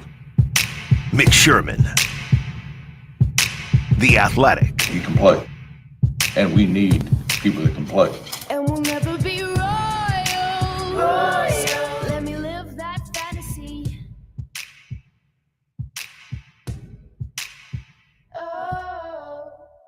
Mitch Sherman, The Athletic. On The Connor Happer Show. On 1620, The Zone. He can play. Pace to know a guy. I like, Josh Odson, sometimes he gets triggered when people run into our studio during the show and he's like, what's going on? It's a closed set. Is this really necessary? But when a man with a big red beard comes in and he delivers another case of Cross-Strain Brewing's beautiful new official craft beer of the Huskers, the Corn Husker Crusher. It's a gorgeous can. That is very allowed. Very allowed. I will allow it. The most allowed. And I did. And so that will be coming with us, you and I, Josh, on our trip down Do we have a cooler? I-29 in a short couple hours. No, but maybe we could get one at our local QT. Oh, they have everything. All right. Mitch Sherman joins us now on the Prairie Flower Casino Zone hotline. Mitch, can I interest you in a Cornhusker Crusher? We have a couple. Yeah, I want to try it, but never does a day pass when the opportunity isn't there for you to promote QT. It really doesn't. I don't. Yeah, I mean, it's this whole bit. It's turned into. I mean, at the very least, it turned into free pizza and a couple of fountain drink coupons for our trip down. So I think it was all worth it in the end. Oh, I didn't know you got that. That's fantastic. Wow. So you're saying that I should save a beer and maybe a fountain coupon for you? Yeah, for sure. The beer. I would like to try the Cornhusker Crusher. That'd be great. I'm looking forward to the trip too. I'm just a little jealous that you get to go. I mean, I could go when I want, but I'm not. My plans are not to leave until tomorrow morning. Yeah, we're going today. We're making a whole big thing out of it. That's true. But yes, stop by. Barbecue tonight. Barbecue tonight. We have a reservation for 7:00 at Q39. Okay. Can't go wrong there. Are you going to the one on 39th Street? No, we're going to because we're staying out at Overland Park, so we're gonna eat dinner out there too. Yeah, I don't think I've been to that location, so have to let me know. I'm sure it's good. Hopefully it's I assume it's the same. I guess I don't know. Oh yeah. Because people do tell you sometimes they're like, oh, you have to go to the original location of places like that. So I don't know if that's the case here. I think you'll be fine. I think it's going to be good. I'm excited for you. Good vibes all around. Okay, so you got a great story up today on The Athletic about sort of the the Matt Rhule overhaul, not only with the football team, but with himself this offseason. I thought there's some really good quotes in here, but if I'm to boil this down to a couple sentences here, I think he nailed it. Talking about his formula of what it's been before and sort of his idea when he got here. And then you said Rhule is more open to allowing a look behind the scenes. He's ceded a bit of control. He's a bit more prepared to listen. If you could sum it up, what's the difference between today's Matt Rhule and the Matt Rhule when he got here in December of 2022? Yeah, I think that's it. And I think this offseason, the big thing for him, along with what you just mentioned there and what I wrote, is that he's working on himself because he feels like that's the best thing. Well, for him, first of all, but he feels like that's something that can impact his team in a positive way, because then he's going to be, I don't want to get all metaphysical here, but he's going to give the best version of himself for his team. And that's kind of what this offseason has been like, and I think it was initiated by him turning 50. And he had a funny quote that I didn't use in there where he said that he thinks of himself like he's 18 to 22 years old, and then he gets on FaceTime with a recruit and he sees the camera coming back at him on his screen, and it hits him. So there's been a lot of self-reflection, and he's tried to be very self-aware. It meshes nicely with the changes that he's made in the way that he's run this program. And I think a lot of that just came about because of the way that college football has changed. It's not like when other coaches have been forced to make changes. Yes. They've done it, to save their jobs. Like, that's a different situation here with Rhule. And I think that's probably, like, even if a team doesn't know that, if they haven't spoken that, like, I think you get it, that he's working on himself when it's not like his back isn't against the wall. He didn't have to do that, but he chose to do that. And that has had an impact on this football team as I see it. When he got here, the thing that you heard coming out of his program from people who were inside of it was like, man, this guy is on top of everything. And not that he's not right now, but it's the term micromanager got thrown out there a lot. And like you said, he has hired some people to oversee parts of the program that he might be deficient at, and he's admitted that at times. Like, and so it's not self-preservation as much as it is like, this is the formula that I've found that has a chance to work here. Like, how much of it is just evaluating the situation around him for the last 2 years and now finally feeling like, okay, this is the team where I can, we'll let it all hang out there and see what we've built. Yeah, I think it's a natural process. And he's experienced that kind of growth when he was at Temple, working up to this year 3, and the same thing at Baylor. And this is just like the Nebraska version of it, what we're seeing this year. I'm like it seems like a mundane thing what happened last week with him allowing the team to have season-long captains or encouraging it, getting behind it, like making it happen. But it's kind of a big thing in the whole Matt Rhule culture, because he's talked in the past about how he didn't like that his preference was to go game by game, and then they could honor somebody or recognize somebody's leadership traits and their contributions each week, and it was going to be different players. But he saw something with this team, and he heard from the players on the team, and he actually listened to them and made this decision that this was the right thing for Nebraska in 2025. It may not be in 2026, but it is right now. And he's coaching, I think, with a lot of freedom. Heard that in numerous conversations that he's had, whether it's at a press conference or on a podcast, and the things are aligned for him and for this team to take a jump. But as we've said repeatedly, like, they have to go do it on the field. What, because before we were talking about, like, the idea that we have all these predictions and these season-long things, and it ends up, where it ends up from a record perspective. We like to predict things in the big picture. But I made the point ultimately that it comes down to, plays. There's like a couple dozen plays throughout a season that if they go differently, then it changes the complete outlook on what you're looking at. Are they, in your mind, from whether it be a talent perspective or just it being year 3, in a better position to win plays where big things are on the line here in going into this season? Yeah, I think so. That they're better positioned. That doesn't mean that their opponents are not also better positioned. So sure. There's two sides to that equation. Every time you get into a play, there's another team that's trying to stop you from making that play, and they factor into the result just as much. It's a 50-50 thing. So how much better is Nebraska? Is Nebraska 5% better? Are they 20% better?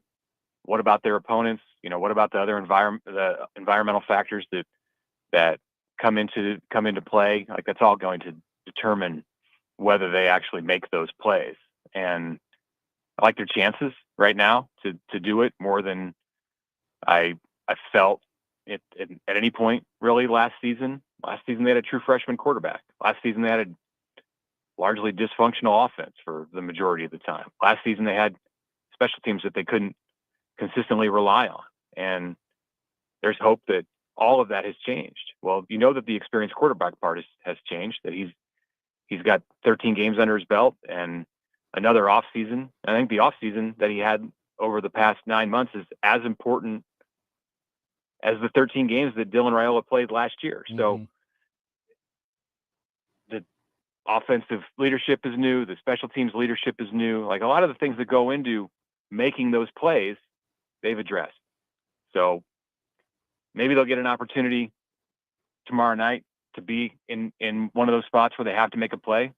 Maybe it won't be that kind of a game, and we won't see it until September 20th. But at some point, it's going to come out. With all the changes this offseason, whether it be a coach, coordinators, whoever it might be, what are you most excited to see for tomorrow? Or I should say, what are you most confident that is going to end up being like a positive thing for that'll end up being a positive thing for Nebraska in the game tomorrow? Okay. Well, I really don't think we're going to come out of the game tomorrow and say Nebraska's offensive line was overrated. I don't think that's going to be the case. And I don't think that we're going to say that about the secondary either. And, I had a little bit of pause in going down that road when I was just answering that question right there about the secondary, because again, there's another team that factors into it, and Cincinnati has a good quarterback and has added some players out of the transfer portal at wide receiver that could give Nebraska some trouble. They're going to catch passes, like they're going to complete passes, but I don't think we're going to walk away from that game and go, we overrated the secondary. Maybe that isn't the strength of the defense that we thought it was. I do think they're good players back there, and they're in the right position. You're only as good as your weakest link, and if somebody has a problem on this stage, like they haven't played on this stage before at either one of those position groups, it could cause a breakdown that makes us wonder. But that's what I'll go with coming into the season, that we leave Arrowhead tomorrow and we're saying, the offensive line, it is pretty good. Like they're going to be able to make some things happen with that group this year, and the same with the secondary. It's been one of the through lines of the offseason for me too. I've been on that hype train as well, so I'm excited to see that group. Mitch, all right, we'll see you tomorrow night. If you get to the parking lot early, feel free to stop by the tailgate over at the entrance to Kauffman Stadium. Okay, like behind home plate, or where are you going to be? I don't know. One of the gates. It should be very obvious. Theoretically, where we're going to be, except for to me right now. Okay. Well, if I can't find it, I'll reach out. All right. See you later. Okay. Thanks. Mitch Sherman from The Athletic. You can go check out his story about Matt Rhule. The football coach of Nebraska, third season, on The Athletic right now. Check it out. It's good stuff. When we come back, it's time for the odd news, but not before a reminder that the half-off deal this week, the zone deal, is to early bird. Hello. Whether you're an early bird or a night owl, their chef-forward, indulgent dishes and brunch-centric cocktails will make you want to start your days or finish off your night. Join the flock and experience the best brunch every day at Early Bird Brunch, not your everyday brunch, every single day. 5 Metro Omaha area locations. You can listen to John and Josh this afternoon for your chance to win $50 worth of gift vouchers, or the half-off deal goes on sale Friday at 9/16/20zone.com. The Connor Happer Show. Follow us on Twitter @Happer Show for all the latest news and views. We may even say something interesting once in a while. Unlikely. Really, guys?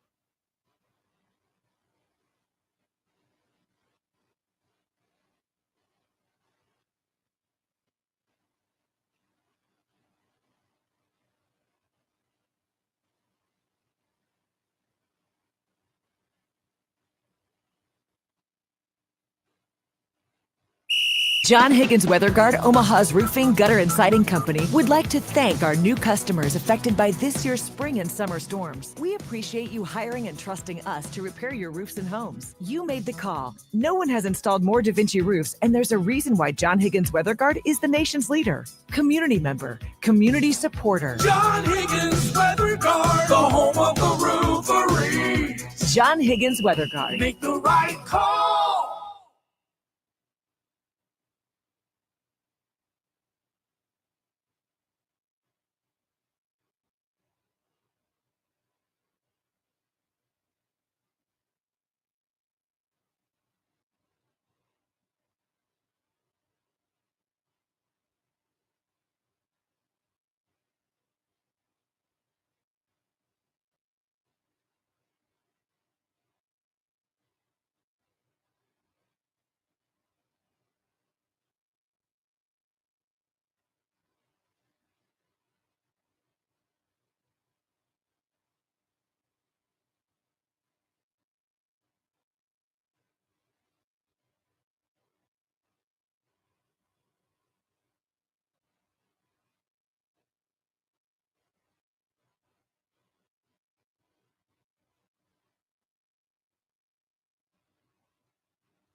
The Zone Inbox is brought to you by Equitable Bank. We take banking personally. Email me, Connor Happer, with the Connor Happer Show at Connor, CONNOR, at 1620thezone.com. Send me your love, your hate, and maybe a few hot takes. The Zone Inbox, presented by Equitable Bank.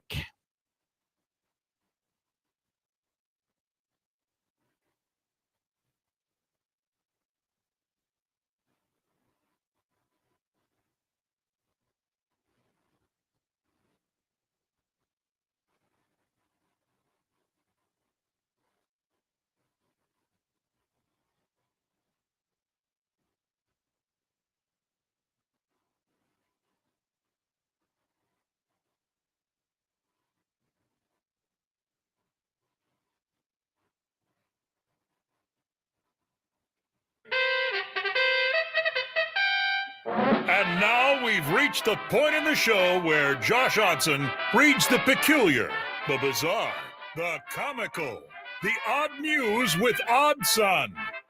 Odd news, Odd Son. See what we did there?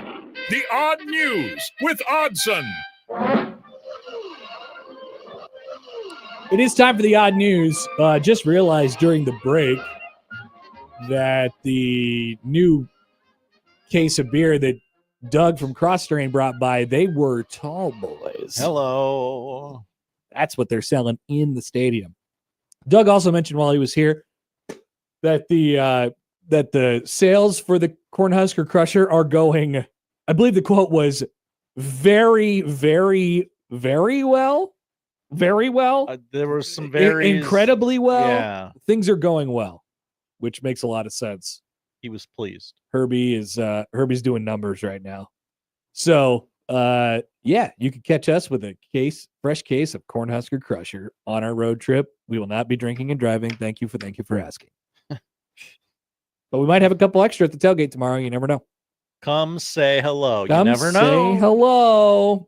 Home of the 2015 World Champion Kansas City Royals, by the way. People forget. That's where we will be. Don't forget to get your opinions in. We'll open that up in 10 minutes. But first, the odd news.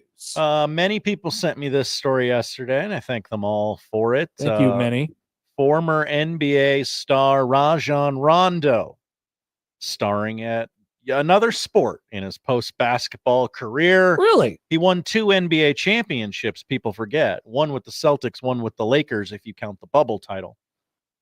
Some people don't. I don't. Mickey Mouse. Rondo's daughter, Rael, is an Alabama volleyball player, inferior program, while his son, Rajon Jr., is also a basketball player. It doesn't say where.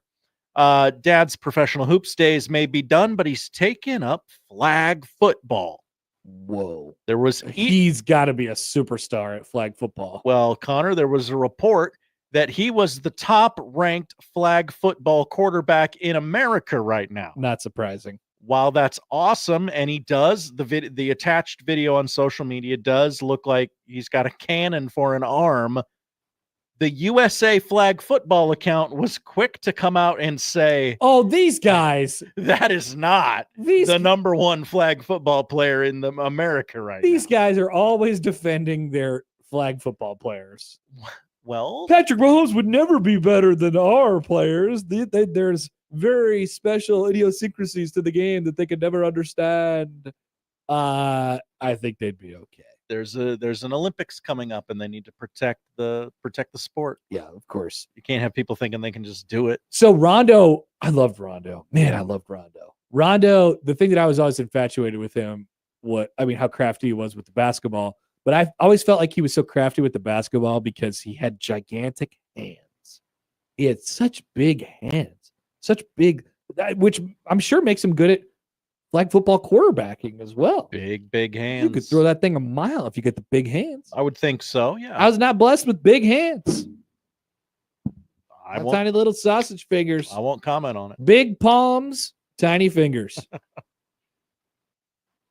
This is what God gave me, Josh. So I was never, other than that, I would have been a really good NBA point guard or NFL quarterback. I've said that about you. You looked like a point guard except for the hands. It's the hands. Mm-hmm. Connor, I don't know if you heard this, but Taylor Swift and Travis Kelce are engaged. Source? Travis Kelce and Taylor Swift. Kill a Trav and Yeah, Taylor Swift. I saw a couple more of his old tweets pop up yesterday. Pretty funny. What a meathead. Pretty funny. Well, lots of brands are trying to cash in on the engagement, as roughly 11 bajillion people liked the post on Instagram. Taco Bell Canada, want to be crystal clear on this. This is Taco Bell Canada. Not our Taco Bell. Hashtag not my Taco Bell. They just went full celebrity gossip yesterday, posting breaking news: your taco place and your chicken place are getting married. So her caption was the gym teacher and the English teacher are getting married. Yep. Yep. Nobody's totally sure what the popular fast food chain is cooking. In another caption, they made another Taylor Swift reference, because that's what every corporation did. So people are asking, is Taco Bell Canada up to something? Are they cooking? I'd just like to No. I just want to put a pin in that. Like, maybe this will come back. I don't Maybe it think won't. so. You don't think so? No, I think everybody's just trying to do a bit Yeah. these days. That'd be my guess. Finally, a story that my wife sent me today. Oh, Josh's wife. This is from NBC News. Ever heard of it? Yes. I have. Lester time. I didn't ask anything else. I didn't ask your thoughts on NBC News. Just Home have of you Lester heard it? time. Yes, former. And remember Chuck Todd? I do. He was good at that board. Until he wasn't. Here's the headline. It's the golden age of Josh. No kidding. In politics, sports, and culture, Joshes are hot. It's a sign of generational change. What do you mean Joshes are hot? What's that mean? Oh, Connor. In what way? Well, let me tell you. There is a non-zero chance that the presidential election could feature a matchup of Joshes, as both Republican and Democratic Joshes rise within their parties. I'm not ready to comment on anything yet. As the NFL season kicks off, Buffalo Bills quarterback Josh Allen is looking to repeat as the league's MVP winner. Weapons is the number one movie, at the time of this article, the number one movie at the box office, starring actor Josh Brolin. Isn't that the one that featured Josh Allen's fiance? No, that was Sinners. Words. 3 of the nation's 50 governors are currently Jewish men named Josh. Okay. While Josh trails only Mike as the most common gubernatorial name, the Joshes could be joined by a Josh in Wisconsin and a Josh in Guam who are running for governor. The Joshes have bonded over their shared Old Testament name. Hot to be Josh right now. The best producer of the best show. That too. He's also named Josh. That was in the article as well. Does it say anything about to it yet. Josh sports radio personalities or Josh Pate? Josh movie reviewers? Yeah. Things like that. No. Josh fathers. No. Josh it does is talk about excellent Negro League star Josh Gibson in here for well, some reason. that was a long time ago. That was. So hard to say that it's hot right now. Wow. Because Josh Gibson was named Josh Gibson. There is a graph in here of when the popularity of the name Josh in like the baby book names. Yes. And 1980 to 1995, that baby's at the top. So right now it's your time. There was always another Josh in my class growing up. So we're maybe there might be some truth to that. We might be in the golden era of Joshes. But your time is nearly up, Josh. Whoa! Soon enough, the Joshes will be dying. There's dozens of us. We just got out of the George era, and we're now into the Joshes. Who knows what's next? Probably Parker or Hunter or Easton or something like that. Jackson with an X. That's right. Idiots. They'll be next soon enough. Who will be the first Jackson with an ex-governor? It's coming. It's within the next 15 years. 20. It is. Like that's scary because I just can't take a person with Jackson spelled with an X seriously. Do we have any Gen Z elected officials at this moment in time?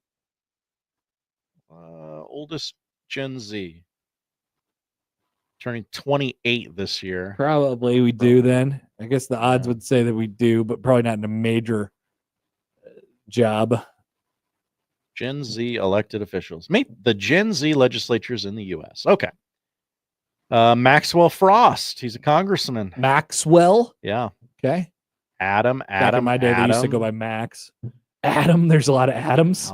Alice. Oh, this is an alphabetical order. Alec is kind of a Gen Z name. What do we want? Jackson? Jackson with an X. Jane. No Jackson with an X. Okay. Soon. There is a Jackson spelled coming traditionally. Okay, that might count too. Mm-hmm.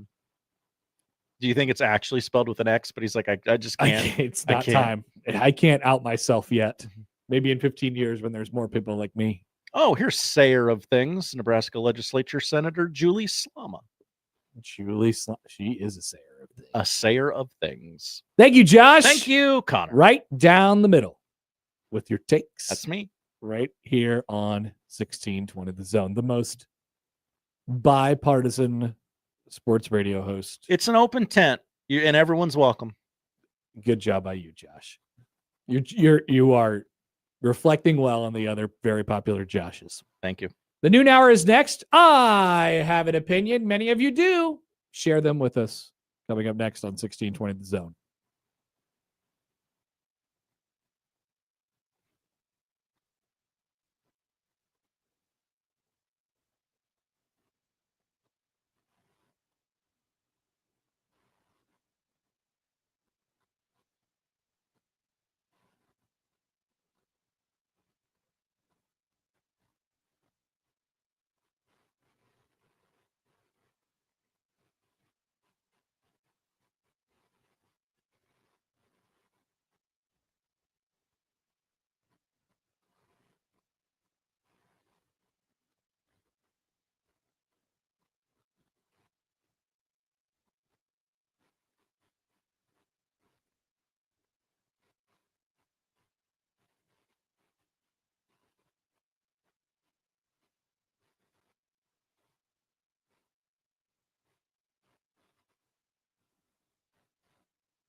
This is the I Have an Opinion song.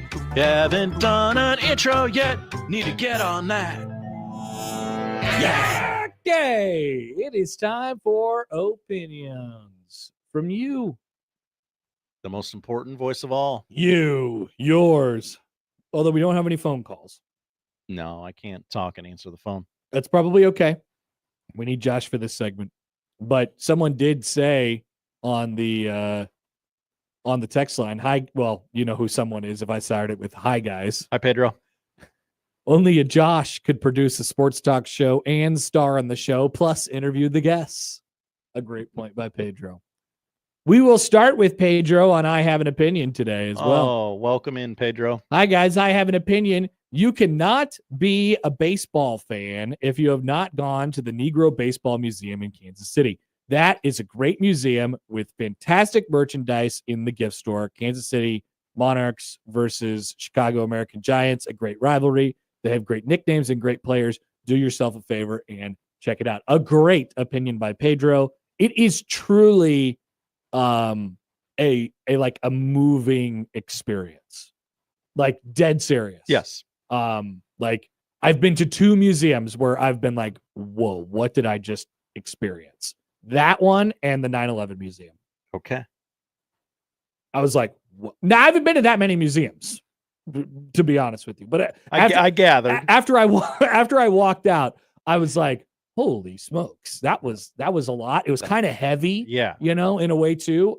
Certainly the 9/11 museum was quite heavy. But yes, if you have a couple hours to kill in Kansas City, go to 18th and Vine, get some Arthur Bryant's while you're at it, and visit our good friends like Bob Kendrick at the Negro Leagues Baseball Museum. Incredible place with, yes, a great gift shop. And if Bob's there, which is a possibility, ask him anything, any question, and he will talk about it for a long, long time. Seriously. You might be familiar with Bob from the Royals Dress of the Nines Day, their Negro Leagues Day that they celebrate every year. He's very front and center in that operation. So he's an incredible guy. Here we go. Further opinions. Here we go. From the text line, we go further. Michael. Hi, Michael. Could be controversial.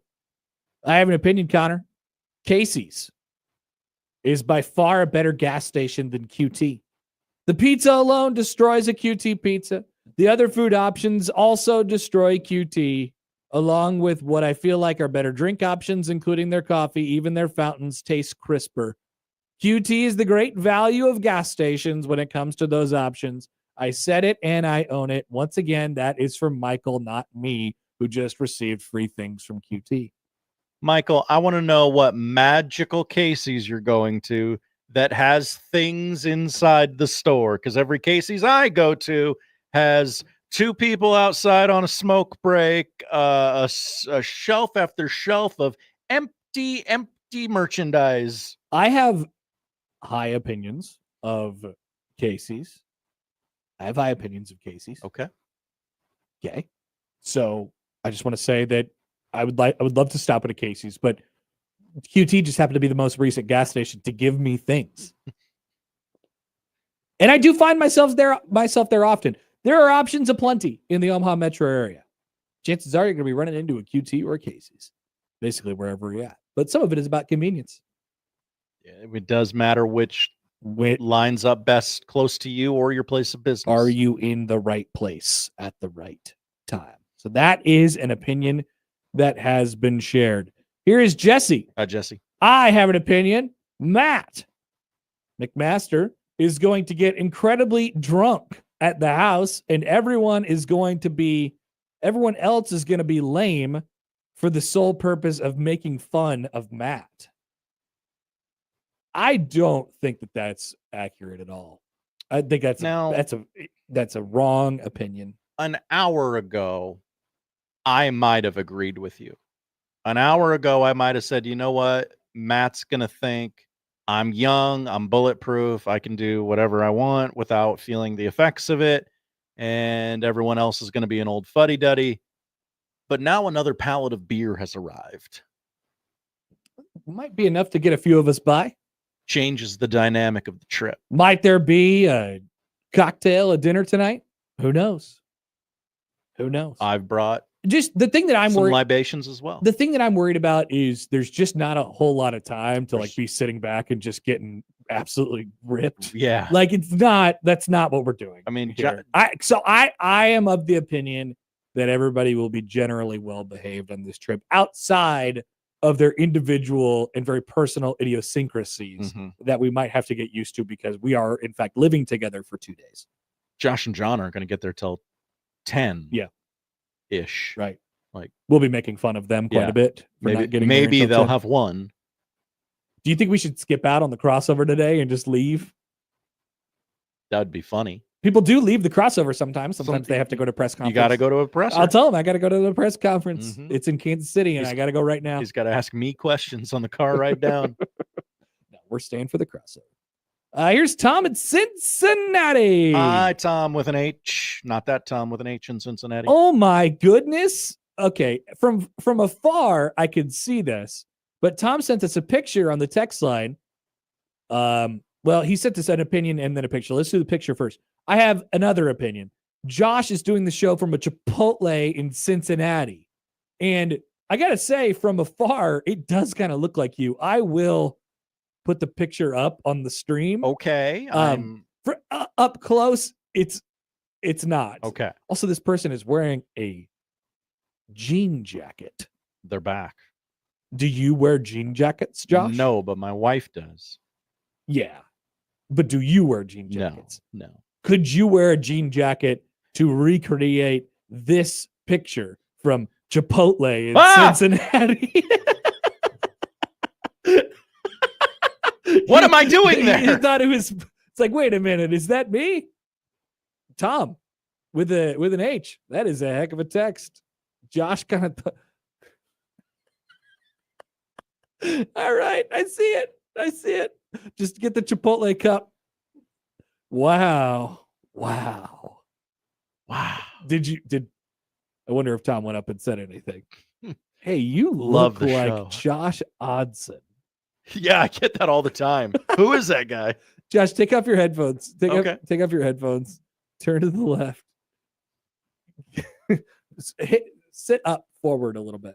There you go. I really do see it. Okay, that's good. Thank you, Tom. A great text. Let's do Tom's other opinion. Hi, Tom. I have an opinion. The quality of a peanut butter and jelly sandwich is 20% based on type and amount of jelly, 30% based on amount of peanut butter, and 50% type and freshness of the bread. And crunchy peanut butter sucks. Without thinking about it too much, Tom, I actually think that's a pretty good spray there. The bread is really, the bread is just significant. Yes. You cannot be eating peanut butter and jelly on no crusty bread. No. I know some people who are like, oh yeah, I could do what do they call it? The heel of the bread, the last piece of the bread. Yeah. I still get the heel of the bread. I don't mind it. You can't. Not a peanut butter, maybe a turkey sandwich. Dads love it. Maybe a lunch sandwich, but not a peanut butter and jelly. Not a peanut butter and jelly sandwich. Nope. I agree with you. It's a very, very significant piece on the quality of the bread. No doubt about it. Let's see. Just a text from old man Doug, not an opinion. There is a difference. You wouldn't think there is, but there is. Chris. Hi, Chris. I have an opinion. The fact that early bird has a pancake flight might be the strangest flight I've heard of. Beer flight, yes. Whiskey flight, I get it. But a pancake flight is odd. Chris, it might be odd, but it's awesome. Is it not awesome? Oh, it's very awesome. I have gotten a bacon flight at early bird Whoa, before. What different kinds of bacon? One was like a maple bacon. One was like a corn, like there was corn in the bacon or something like that. Or it was corn in the bacon. Yeah. It was delicious. One was pork belly. Do flights bacon. of anything. Yeah. Honestly, I think this is a great trend that early bird may have been on the cutting edge of. Do flights of whatever you want to do. If let's just say they put on the menu at the place we're going to dinner tonight, a burn end flight. Whoa. They do give you we different. would be getting that. They do give you different options in terms of like sauces and stuff like that. So you theoretically could do that. But yeah, I want to try everything. This is right up my alley. So I'm in. I'm all the way in. Here is Jason and Pender. Hi, Jason and Pender. I have an opinion. Rajon Rondo is an alien reincarnated as a basketball player. He has a Willie McGee / Merton Hanks size head and neck. That's from Jason and Pender. He's correct. He's correct. He does look a little alien-ish. Yeah, he's got some alien to him. Big head, lanky body. From the 316. Hi, 316. I have an opinion. Michael is an idiot. Whoa. What did Michael say? Oh, he said Casey's. He was talking about Casey's. Casey's, yeah. Dan says, I have an opinion. The gas wars. Since the introduction of Coke Zero, they made Diet Coke taste worse in order to drive people to Coke Zero and ultimately simplify their offerings. Sabo. Conspiracy opinion. Interesting. What do you think? I don't agree because, white women love a Diet Coke. And I probably didn't start drinking Diet Coke until the invent of Coke Zero. Like Diet Coke I used to be when I would get when I get my meals at fast food restaurants, I would get it with a Sprite. That was probably up until, I don't know, like college maybe. And then I started getting it with a Diet Coke. So I've been a Diet Coke drinker ever since. So I haven't noticed any sort of change in the Diet Coke since I've been drinking Diet Coke, which is over 10 years now. I don't agree with the opinion, but I appreciate someone like really went out there and like, I'm saying something. Like we appreciate those kind of opinions. I'm gonna go out there. Opinions that are opinions. Yeah. Shout out to those people. From Blake Show 402. Hi, Blake Show 402. Multiple opinions. Actually, whoa, 3 of them in the last 5 minutes. An opinion flight. An opinion, yes, a smattering of opinions. Hey guys, I have an opinion. The name Josh is decent at best. What does that mean? It's a pretty average name. Yeah. I hated it for a long time because there was always another Josh. When you think what's a really good name, what do you think? Now, I'm a child of the 90s. I always was like, Zach is a cool name. It's got a Z in it. Yeah. Zach Morris. There was a lot of Zachs when I was growing up, for sure. I never wanted to be a Zach. I never thought, man, I just wish my name was Zach. But I think Connor is a very mid name. Very mid. You have an image in your head of what you think when you hear Connor. And it's still me, yes. Just an average, lame-ass white dude. Yeah. I'm not trying to insult. But if my name was like, Jeremy. Jeremy's walking. Why is that on the top of my head? I haven't listened to that song recently. But if my name was Jeremy, would I be cooler? If I was Jeremy Happer? That's a cool That'd name. be a lot cooler. Yeah. Jeremy Happer? You kidding me? That's a pretty good name. What if my name was Colton? Colton Happer? Colton. I don't know. Colton could go both ways. Colton is, you could be soft and be Colton, or you could be a tough guy and be named Colton. Sometimes they call you Colt. I would like it, shortened to Colt. Like, you kind of have to have a little bit of cowboy in you, though. Yeah. What if it was like Gregory? Greg the Egg. Greg the Egg. You Machiavellian. You know what? Greg the bleeping egg. Mm-hmm. Okay. Josh is just average name. Average name. Blake Show. I have an opinion. When you say the word finna, you lose credibility. Those people in wheelchairs will stand up. That was a good line. I got to give it to him. And also from the Blake Show 402, I have an opinion. Slaps Barbecue is the best in Kansas City. I have heard this. I'm excited for people to maybe we do a barbecue flight tour and just have one thing at all of the places. I'm sure someone has done that. Like, here's the best rib, here's the best bird end, here's the best, sides, whatever it might be. I guarantee you there's some rock station in Kansas City that does a barbecue bracket every March. Yeah, but is it even cool if you're in Kansas City to do a barbecue bracket? You would think it's just been done so many times now. Yeah, but I guess they do recycle all their content. Yeah, we're radio stations. Hey, look, you're looking at me. We're talking about the same thing for 9 straight months. That's right. Slaps is solid. But dude, I always say this. You really can't screw it up that bad.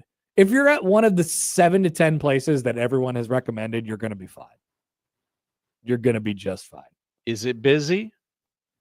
You're good. You're going to be in good shape. I have an opinion from the 402. Hi, 402. The only city in the U.S. with worse construction than Omaha might be Kansas City. Oh, no. And everyone's going to the game. They're going to find out. Is this true? I don't know. I don't know that to be the case. I don't live there. Famously. Jason writes in. Hi, Jason. I have an opinion that all the Joshes should battle all the Chads at a Husker game on the side of Interstate 80. Look, the Joshes battled each other out a few years ago. Well, that was Joshes versus Joshes. Yeah, yeah. Was a winner declared, and then they could be picked and represented to fight all the rest of the Chads. They were king of the Joshes. I would urge the Chads to do the same. and we'll have See what happens. one Josh versus one Chad in a proxy war. Here's Pedro. Hi, Pedro. Hi, guys. I knew a girl that named her son Adonis. How hard would it be to live up to that name? Yeah. You're giving your kid a complex at the start. It's pretty. But maybe they live up to it. Maybe it gives them the confidence that they need to propel themselves forward as human beings. Wasn't that Michael B. Jordan? Michael B. Jordan's character in Creed? Creed, yeah. Yeah. Old man Doug. Hi, old man Doug. He now has an opinion. Okay, thank you. I have an opinion. John is spelled John, not Jon. What I a agree. name topics. And also, Connor looks like a redheaded Shane Lowry. I get that a lot. Actually. Yeah? Yeah, I do. Me and Mike Schaefer, handshake meme on that one. Yeah, okay, yeah. Here's Rob. Hi, Rob. My buddy has 3 sons named Maverick, Ace, and Barrett. Great names. Barrett is a good name. Okay. I like Barrett. Barrett's a good name. Strong. They're strong names. Strong names. Corey says my boys are named Josh and Zach. There you go. You had it both ways. Good names. Which 2 one's cool cooler, names. Corey? Tell me. Well, Zach. You can tell me in a probably. private message if you'd like to. Stacy says she's going to Slaps. You might see Stacy there. Say hi to her for us. Hello. She will not be at the house. Probably for the best. We invited, but she said, "Get me the hell away from you boys." Here is Chris on the Equitable Bank inbox. Hi, Chris. People need to stop driving with their hazard lights on. Over the last 2 weeks, I've seen multiple drivers with their hazards turned on for fog and traffic. It's illegal and is nothing but a distraction. A great take. Yeah. Every week we do basically driving corner on this show and during this segment, and I don't regret it at all. It just proves that there are just some people who just don't know what they're doing out there. They get so lackadaisical with the rules of the road. Just when there are other people out there. When all else fails, follow the car behind you. Just drive. Just drive. Don't slow down. Don't look at your phone. Just drive. Just drive. Just drive. Great. Is that good advice? Yes. Okay, thank you. Just drive. Here's Seth. Hey, Seth. I have an opinion. Blueberry money is very rich, but you're not considered ultra wealthy until you have raspberry money. I have bought some raspberries before. Brag. I mix it in the rotation. Probably gave them to your kid and she put them on her finger and went, ooh. I found a stray blueberry just on the floor the other day. Yeah. Could have been there for days. Who knows? Yeah. That's how rich I am. I don't even care about my blueberries. I throw them on the ground. I don't care if they get eaten or not. Yeah. We buy some raspberries from time to time. We did in our child's earlier life. What about blackberries? What do you think about blackberries? We like them. Our child was kind of didn't devour them like the bloobs and the rasps. Of course. Oh, Mike says on the YouTube comments that Happer's first name should be Gunner. Gunner. That's a cool name. Gunner is a cool name. That is pretty good. My wife chimes in on YouTube. Hi, Jackie. Blackberries and the raspberries mold too fast. That is true. Yeah. Strawberries are pretty tried and true, though. Oh, get the strawberries. Classic. Got strawberry money. Jason. Hi, Jason. I have an opinion that if Gatorade was looking for a product slogan right now, it would be, if, quote, I could be like Josh. I want to be like Josh. Wouldn't quite hit the same. I am available for endorsements like that. Michael follows up after his Casey's text from earlier. Hi, Michael. I have an opinion. I picture Matt being the guy driving in the left lane to Kansas City going 70, not realizing why there's a line of cars behind him. Ooh. Tough luck. Could it be? I've ridden in a car with Matt. Does he got a lead foot or no? No. I don't know what he's like on the open road. Yeah, Seems maybe a little timid, a little. He's thinking too much out there. Yeah, this was city driving, and that was kind of my opinion. Like, hey, you're kind of thinking about it. Luckily, we're sending him down in a not too traffic-heavy environment on I-29. I think he should be okay. Anything else that came in on YouTube? I got one on Twitter here. Oh, Twitter. Yes. This is from Mark. Hey, Mark. Oh, hi, Mark. I have an opinion. Driving in a high school parking lot in the morning is the equivalent to driving in a third world country. There are no signs, no rules, and no courtesy. There is only chaos. That seems right. I cannot tell you whether or not that's the case. It's been almost a quarter of a century. Yeah. I get the drop off. Put me in the Hall of Fame, cowards. And when I drove to school, I assume this is part of the reason why from Mark, because the kids are all driving. Half the kids are driving to school. Disaster written all over it. But when I got to school, when I drove to school, I got there like way early. I got there at like 5 o'clock in the morning. Whoa. Because we would have like very early. We would have baseball workouts, and then we would go to 0 hour. I took 0 hour. Okay. Because I was already there. I'm not going to just sit there for an hour and not do class. Smart. So I could get out earlier. Then I'd leave at like 1 or 2 or something like that. It was great. Hell yeah. It was awesome. All right. Are those the opinions? Those are the opinions. Are there any more?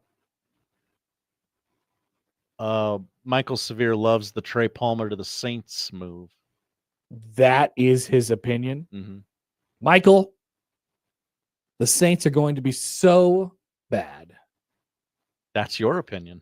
That is my opinion. That's everyone's opinion. There is going to be somebody before October ends that is seen at a Saints game wearing a bag over their head. Oh, first home game. You think so? You think it'd be that quick? I mean, people are optimistic. New Orleans is an optimistic city. Yeah, but everybody wants to be the guy on TV, so you're right. They're going to do it. They can't show that guy on TV yet, though. In the first week, what if they win? Who are they playing? Check and see who the Saints are playing in week 1. They host the Cardinals. They might win. Then they host the Niners. They probably won't win. At Seattle, at Buffalo. Okay, so the season's over. Before October, prediction, somebody will be pictured wearing a bag over their head at a Saints game. Yeah, you're right. It's done.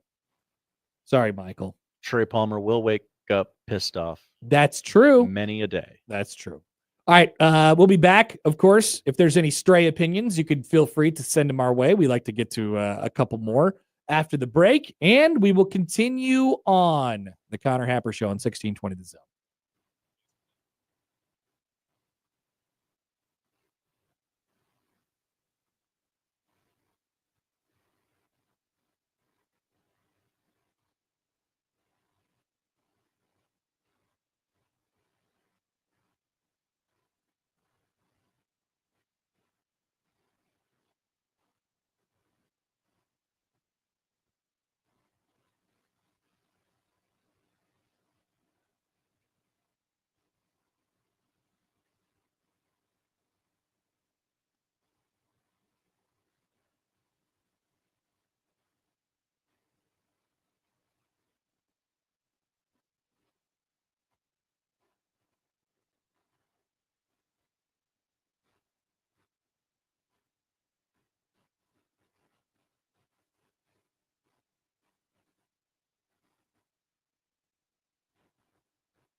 let's get back to the Connor Happer Show on 1620 The Zone. Here comes the clown.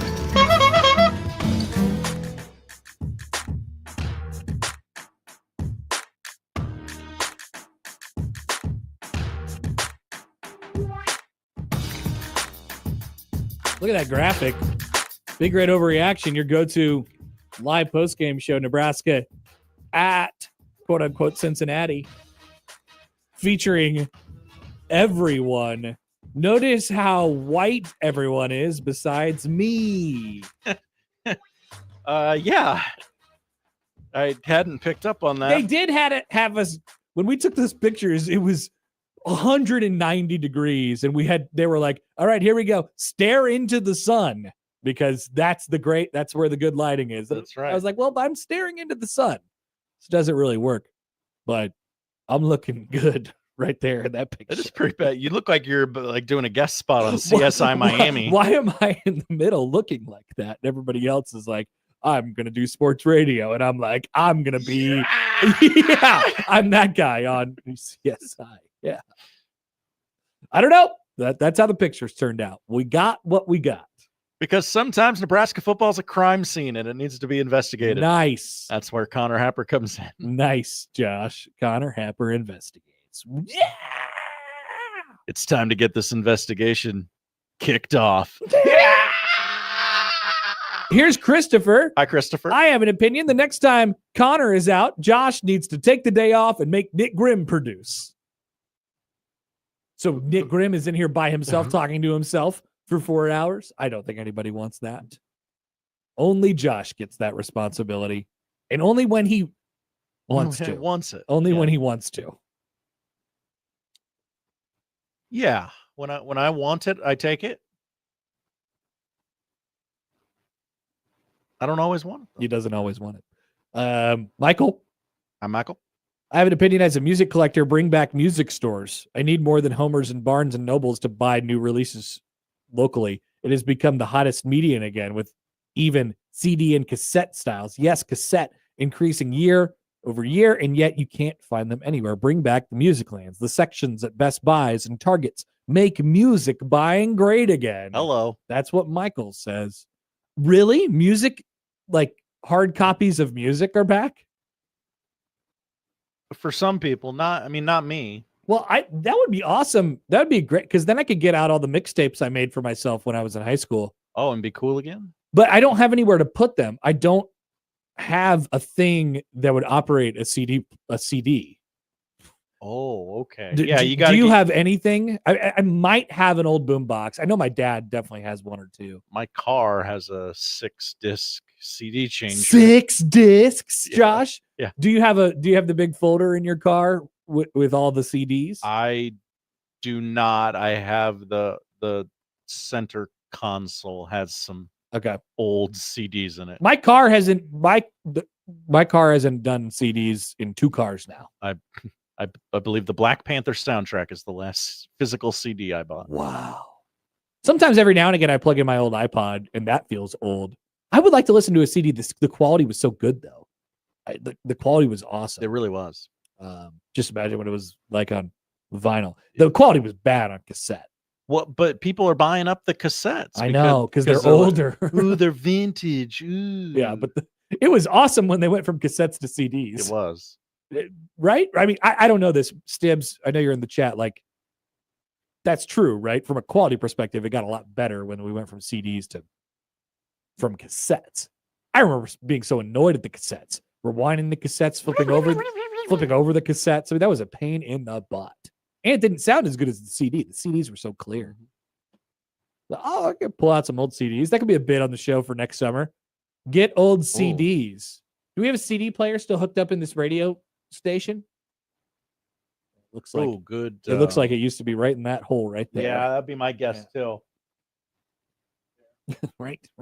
Not so much here, but there. Yeah. All right. I agree with the take though. Bring back music. Sam writes in. Hi, Sam. How will I listen to the Connor Happer show if I'm using my car's CD player? A great question. We are not on CD. Yeah, maybe we should stop promoting different mediums. No. You guys can listen to whatever you want, and you know that. You'll always come crawling back to us, baby. Yeah. Just wait till we start talking about the Jays in a couple of months. Yeah. Did you hear the Owen Freeman news? Honk, honk. Oh, wait. It's not good. Okay. There is no news. All right. Never He was on a list. mind. What do you mean, Josh? What kind of list? Honk, honk. With another player. I believe Sam tweeted something like double J's or something. Whoa. I get all my Creighton news from Sam. Josh, you got to get a burner and get Sam and you. You got to get in the burner community. There are occasions that I want to mix it up with them, and I'm because I have not something to say, but like a joke to make. They're very welcoming. Yeah, very welcoming. But like I don't want to do it with my account. Get a burner. Yeah, that's what they're there. Might for. have to. 5 SEC teams. Nebraska football needs to schedule a home and home with immediately. This story is from Caleb Henry. We need a game. Correct, Josh. If all the topics come back to that exact point today, I will have done my job. Why is this happening? Because Mr. Yogurt went on the radio last night and said this, quote, doing another home and home with an SEC, it's important. I think we continue to have, and I think you will see a need and desire to want to upgrade non-conference schedules. Thank you, Mr. Yogurt. Finally talking some sense. I know there was some change recently, the SEC moving to 9 conference games that have precipitated this idyllic and this change, Josh. This change. I can't talk. I don't have the words for it. Well, it's the end of talking season. I'm all out of words. But Nebraska's going through a little bit of a philosophy change. They want to schedule good teams again. And apparently they're looking to some schools in the SEC. Well, good news for Nebraska. They could just get Tennessee back on the hook again. Who says no? This game was, I believe, weren't they originally scheduled to start this series in like 2006 or something like that? Oh yeah, and it just kept kept getting kicked. They're down like, the okay, road. definitely, we'll definitely do it in 2025 or 6. No, You good for 2020? What could happen? not happening. So, who else do you want from the SEC? Oklahoma, you've already done it. Texas, Missouri, Texas would be cool. I would like to schedule a home and home with Texas. Missouri. The hate for Texas would just immediately start flowing. I never have this need and desire to play Missouri. I don't know what it is. Bleeping hillbillies. Yeah. But the hate would come oozing out for sure if Missouri were on the schedule. Florida. Is Nebraska actually going to do this, though? They're going to play tough non-con games again? No. You don't think so? No. He told you that so you'd get off his ass. And then and when someone asks him about it in 18 months, he'll just go, the deal fell through. The non-con strength of schedule, Josh. The non-con strength of schedule. It's a big thing for the college football playoff now. Yeah, win 10 games, be a brand like Nebraska you're in. So the next 2 years, of course, after this year, Nebraska does play a power conference team this year. They play them tomorrow. I don't know if you heard this. People forget. It doesn't have to be a good power team, just a power team. They are full for the next 2 years. 3 non-con games scheduled in each of the next 2 seasons. Ohio, Bowling Green, and North Dakota next year. And Northern Illinois, Miami of Ohio, and Northern Iowa in 2027. It's a lot of NIUs. That's a lot of cake, Josh. It's not so much a cupcake anymore. It's a full-on cake. Sheet cake.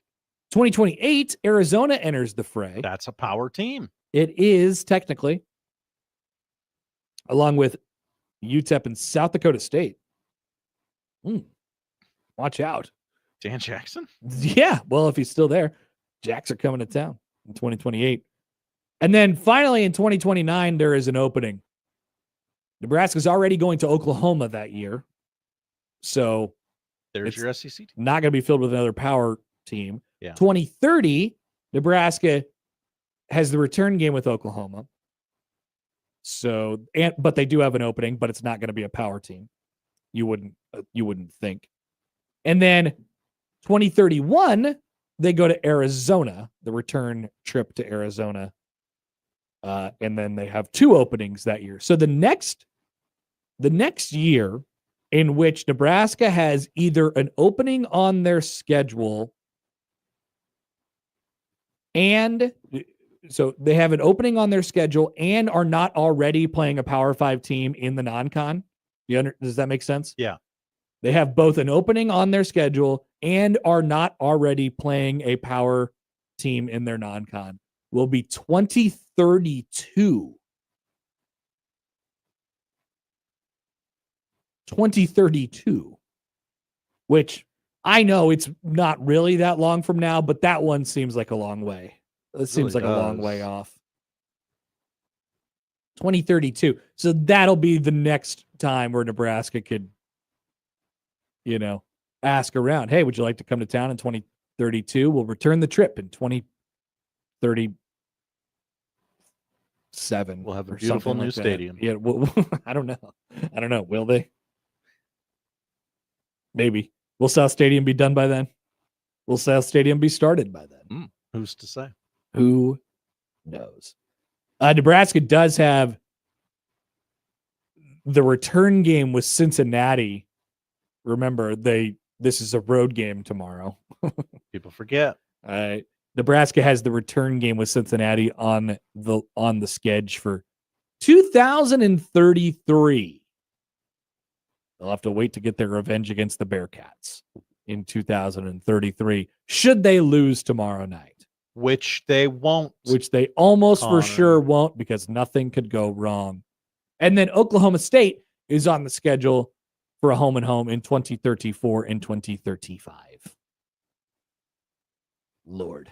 Who will be Okie State's coach? Lord almighty. Nope, it'll still be Gundy. Will it? Oh, yeah, I'm sure. He's trying to get fired. You can't kill that guy. He's been trying to get fired for the last 5 years. You can't fire him. Hey, we're going to put 2 quarterbacks. Great idea. What if I said a bunch of inflammatory stuff? No. It doesn't matter. What if I didn't win a conference game? You are the coach at Oklahoma State, and you won some things for a long time. You could stay as long as you'd like. I don't want to stay. You can stay as long as you'd like. I know you don't want to stay, but we're going to keep you here. John emails in. Hi, John. If Dannon wanted to play SEC home and homes, he should have let his coward of a coach cancel the Tennessee series. He shouldn't have let. I think Dannon did that, for the record, in collaboration with the aforementioned Matt Rhule. But those were different times, Josh. That's when nobody was playing hard teams. Now, a week later, times are different. Times are very different.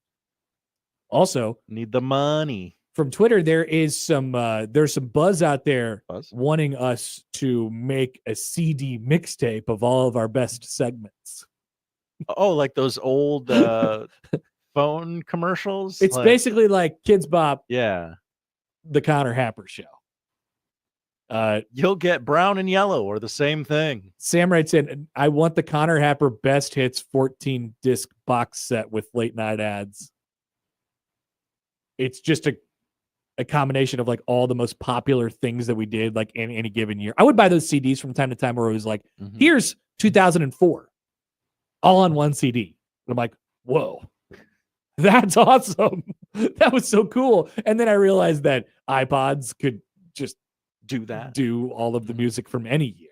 And it was cool. And you could sort them however you wanted. Here's Frank Caliendo. I'm telling you, man, we have too many capabilities now. Yeah. We have I can't keep up. We have the ability to customize too many things. You hate customization famously. Some things need to be harder. Poll question. Do some things need to be harder? Some things need to be more difficult to do. That's what I'm saying. Things need to be more difficult to do, because if it's not difficult to do, then it's not worth it. Now, so is this I want to Connor burn a saying CD. Everything is so damn easy for me. I'm Connor Happer. Well, it's easier than it, you don't have to put any work into anything anymore. God. Ugh. That's all. Blackhead says the intro track of the original I Have an Opinion would slap. The very first I Have an Opinion. There you go. Whoa. Some more opinions on what might happen on our CD. Okay. Yeah, I would love to flesh this out a little bit. Jed, I have an opinion. I'd love to hear Connor's Love Jams 2008. It's just really depending on whatever mood I was in that day. Like I have a pretty wide swath of taste in music. Josh is probably going to hear that this afternoon. Hello. Like we bounce from thing to thing. Okay. Pretty rapidly. But yeah, maybe I could come up with a track list from 2008. I don't know. I've done a Google. Best love songs of 2008. What was on there? I'm Yours by Jason Mraz. Oh, yeah, that song sucks. In Love with a Girl, Gavin DeGraw. That may have made it on a CD once. Gavin DeGraw was rolling in 08. Love Story, Taylor Swift. You know what? That song has now had a second life for me. It has. I did not care about that song then, and it's good now. Lollipop, Lil Wayne. That's a love song? I Googled best love songs. Like a lollipop. That's not a love song, I don't folks. think it is. Love in This Club, Ursher. That was absolutely on a CD. Absolutely on a CD. What else of note is on here? Heartless by Kanye West. Oh yeah, 808s and Heartbreaks. I mean, that was like my junior year of high school, I think. So album was ahead of its time. Yeah, People hated it at the time. We were rocking and rolling. All right, that's my taste in music. We're back after this on 1620 The Zone. You made me do this. This is on you, producer Josh. The Connor Happer Show on 1620 The Zone.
Labor Day Sizzles at Les Hills Harley Davidson. This Saturday from 10 to 4, feel all the freedom on two wheels. Enjoy Smash Bites Food Truck, live tunes by SSM Nashville's Jared Turner and Dage Lee. There's some pretty sweet swag with raffle prizes, door gifts, and a free gift with test drive. It's more than a party. It's a Harley Davidson celebration. Bring friends, bring family, and bring your biker spirit to Les Hills Harley Davidson. Visit leshillshd.com to get all the details. Glenwood exit off I-29. Les Hills Harley Davidson. Rise up and ride on.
classic New York baseball fan, Josh.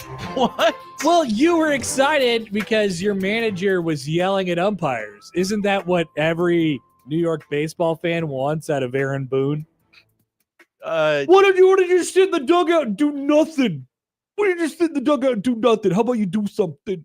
Brian Snitker has sat on a stool with his arms folded and not moved for the last 3 years. No, that's such a classic sports take. And he finally I hate did when it my today. manager doesn't do anything. He doesn't do anything. No, of course he doesn't. He's the manager. He's a month away from retirement, Connor. Why is he mad today, of all days? I don't know. I don't know what to tell you about why he hasn't emoted. Probably because the baseball season is 162 games long. And in the 140th game, you're probably just about over it. And he's been in baseball for 50 years. He's seen it all. He's done it all. You sound like Cubs fans. My Cubbies. Craig Counsell, could you do something? We're paying you enough to manage. You better manage. That's you just now. And it worked. He's really Welcome to motivated hell. the team. You haven't had to deal with this because your team has been good for a while. They have. So now you get to complain like all the other baseball fans about nonsensical issues, such as how excited or unexcited is my manager. Oh, I received a push notification from MLB. Is it Brian Snitker got tossed? No, it's an absolute tank is the headline. Matt Olson. Yeah. Second deck. Okay. It was a tank. I watched it. You were talking about something. It's talking about your iPod. Probably. You're excited to hear it. Don't lie to me. I'm curious. It's not my iPod, by the way. It's my phone. Well, it's all on there, but it's a big long playlist. Are we making a rule, or are we saying no skips? Because I love skipping. There's nothing more that I love than skipping. Okay. I do. I didn't have you pegged as a skipper. I love skips. Okay. I love skips. I skip all the time because the song's got to be the right song for the right moment. Okay, I do agree with that. Now, would maybe your wife ever just get fed up and go, pick a song already? 100%. Okay, I don't like that. 100%. My wife is like, why haven't we listened to any songs? We're almost there. You've been just skipping the entire time. I would never be able to find it because it was so long ago. But I did find it. I did. Did you guys already talk about what you're going to listen to on the road to KC? You're familiar with it. My wife, it's me skipping to the next song constantly. She also won't listen to Chick and Dick with me because it's not funny to her. Well, which I kind of get. There's a lot of lore. She's like, what are these guys doing? Why is that man screaming into the microphone? I'm like, I can't really explain it. Why does he sound like a bird? I have no idea.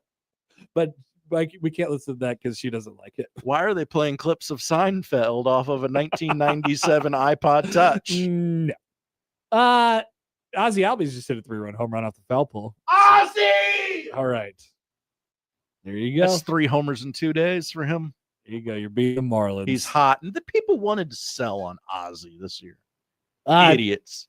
So yesterday, of course, the big news is that Taylor Swift and Travis Kelce engaged themselves.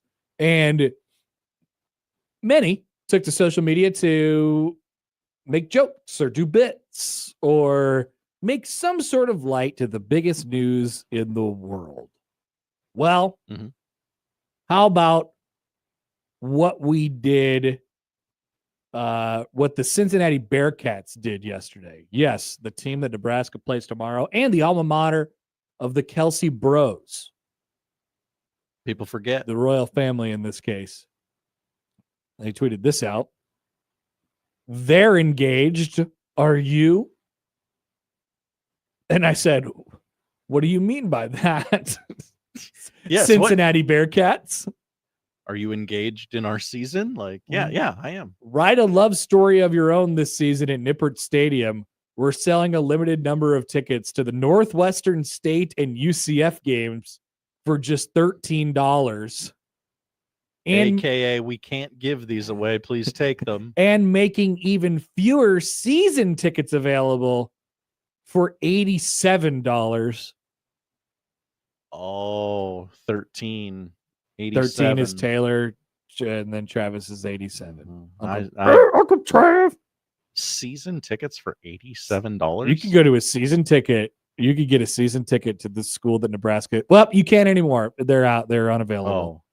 But you could still get some of these $13 tickets, it looks like, to the Northwestern State or UCF games. If you'd like to go watch Scott Frost on Saturday, October 11th, I believe that's the day Nebraska's at Maryland. Yes, that's the day that Nebraska's at Maryland. If you decide you get bored with that, you can go check out Cincinnati and UCF. What if time TBD in Cincinnati, Scott Frost, and you could go there for $13. What if, as a funny bit, Nebraska fans bought up a section of tickets and, I don't know, just kind of reacted to the game as it was happening in front of them? Well, I mean, there is going to be opportunities to see Scott Frost this year. Mm-hmm. Now, what's that UCF road slate? Oh, they're coming to. Where's he going? They're coming to Manhattan in a month. The Little Apple. The Little Apple. 1 month. Will Avery Johnson's dad be okay with it? I am Avery Johnson's dad. I heard you like Guinness. So, yeah, UCF will be coming to the Midwest on Saturday, September 27th. I think we wondered about this out loud over the summer, how many Nebraska media members will be in attendance and will not get the chance to ask Scott Frost questions after the game because he won't take them. Coward. He is a coward for that. At the couple. At the K-State game, you think a couple guys will go? Yeah, I think a couple Nebraskans are going. Okay, you're saying this as if you. I don't know. You no, know I don't. I true. haven't talked with anybody about their Okay. plans. I'm not hobnobbing around like McMaster. But the thing I would come back to that would ultimately be a no for the trip is, in your soul, he hates you, that you're not getting a question. Yeah, you're not. Yeah, you're not. There's going to be nothing to it. You'll just have to ask other people about him and what he's like. Because I can understand like the pull of, well, why don't I go? If we do get something, I'm the only one who's got it, and it'll be great. But you're not getting. But it's only him. a 2-hour drive. Yeah. So, I mean, you can do it. I don't know. Sponsored by QT. Not many QTs on that route, by the way. UCF will also be making that trip to Cincinnati. They're also going to Baylor, Texas Tech, and BYU this year, if anybody's interested in seeing Scott Frost in various other locales across the country. I'll be in Provo, but a different week. Different weekend? Not the weekend of Thanksgiving? That is correct. Although I bet Thanksgiving in Provo is lovely. That'll be the same day that, it's right, Michigan, Ohio State. Like, I don't think I'm going to watch BYU and UCF. Probably not a lot on the line that day. How is the Holy War not played? Yeah. On that day. Holy War. It's October 18th.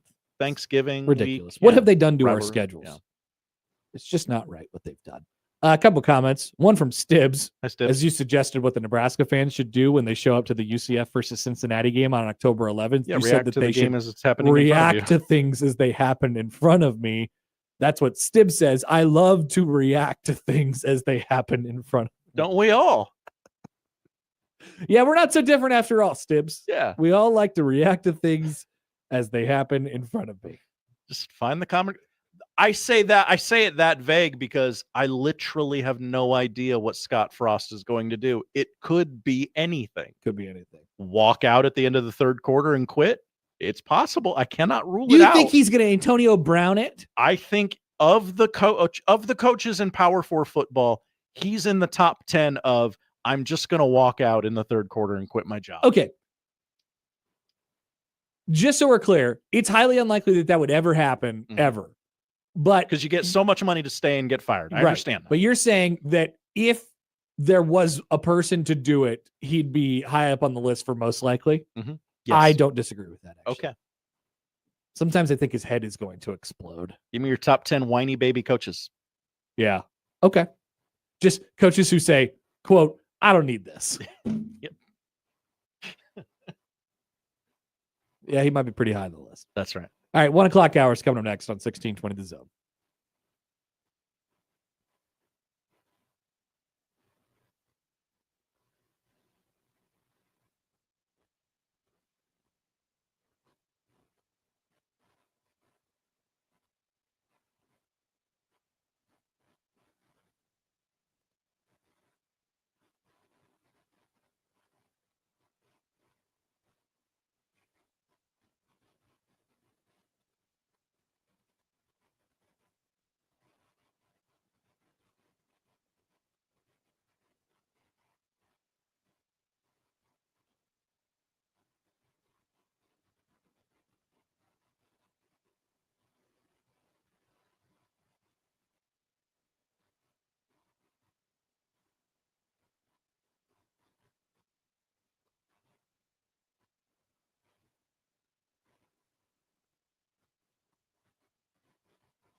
right, welcome back.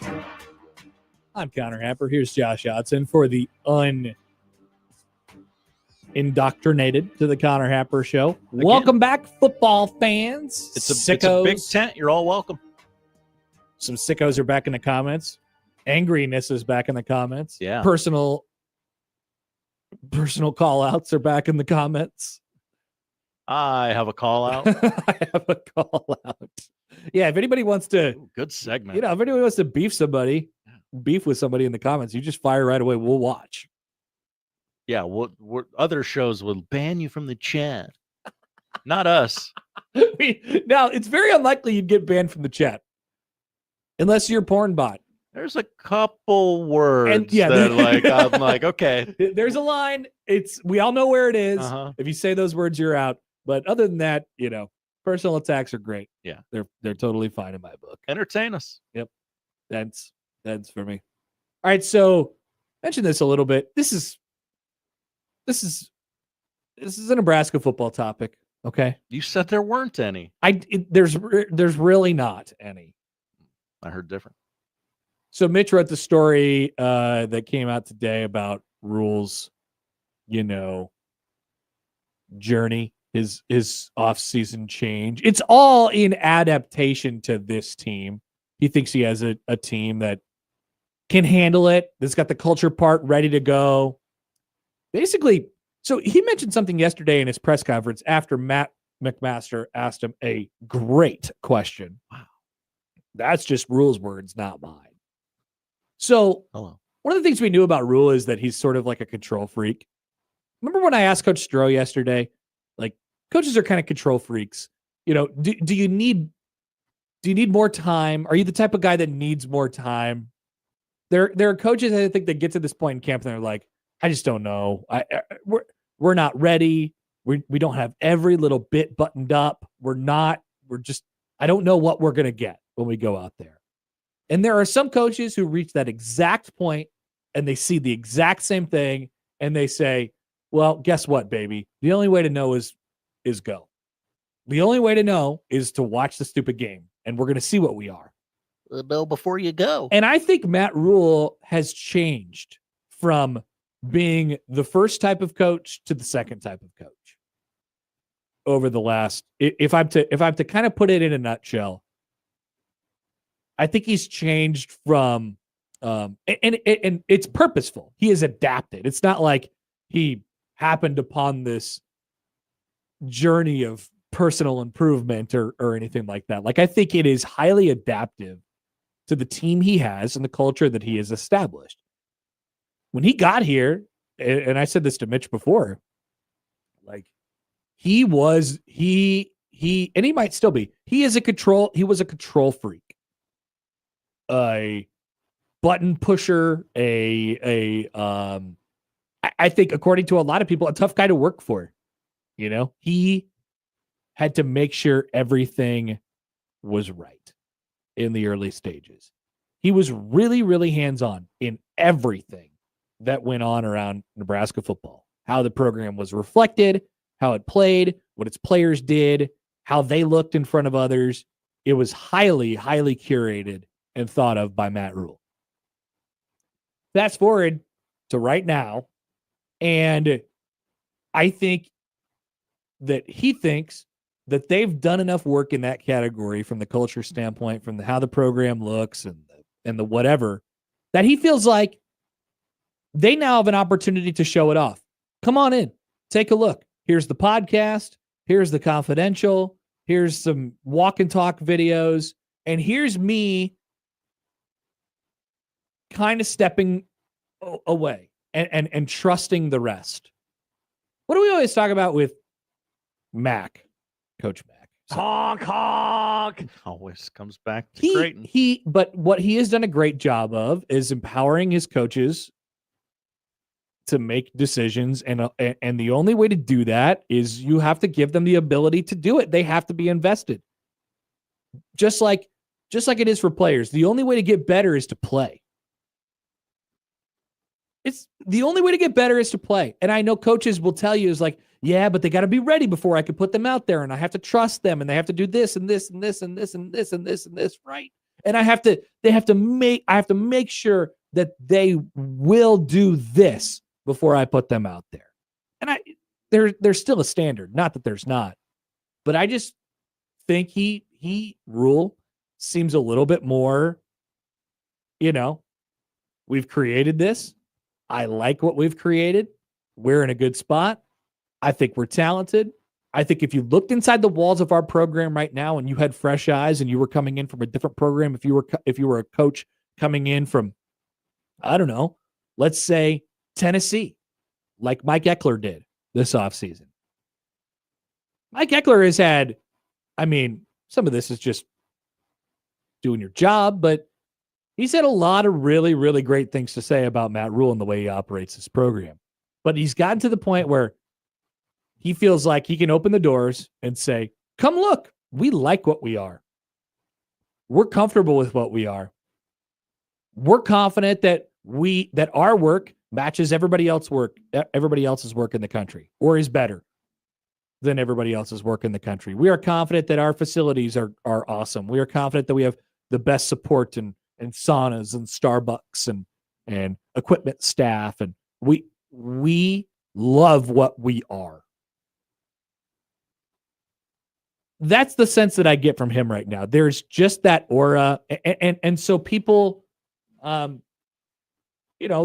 word for it and the word that's been used around this team, this camp in the last couple of weeks has been confidence. But I would take it a step further. I would say it's self-confidence.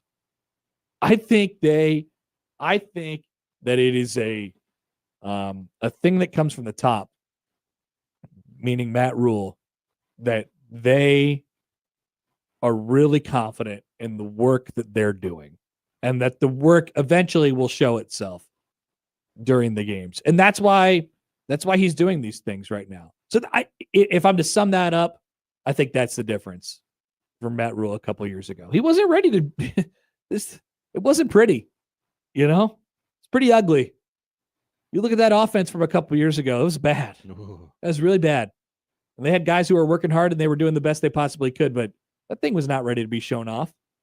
So what better of an opportunity to have the first game kind of in your backyard, a little bit down the road with 70,000 Husker fans there, and in basically a solo TV window on on one of the opening nights of the season against a team with a pulse.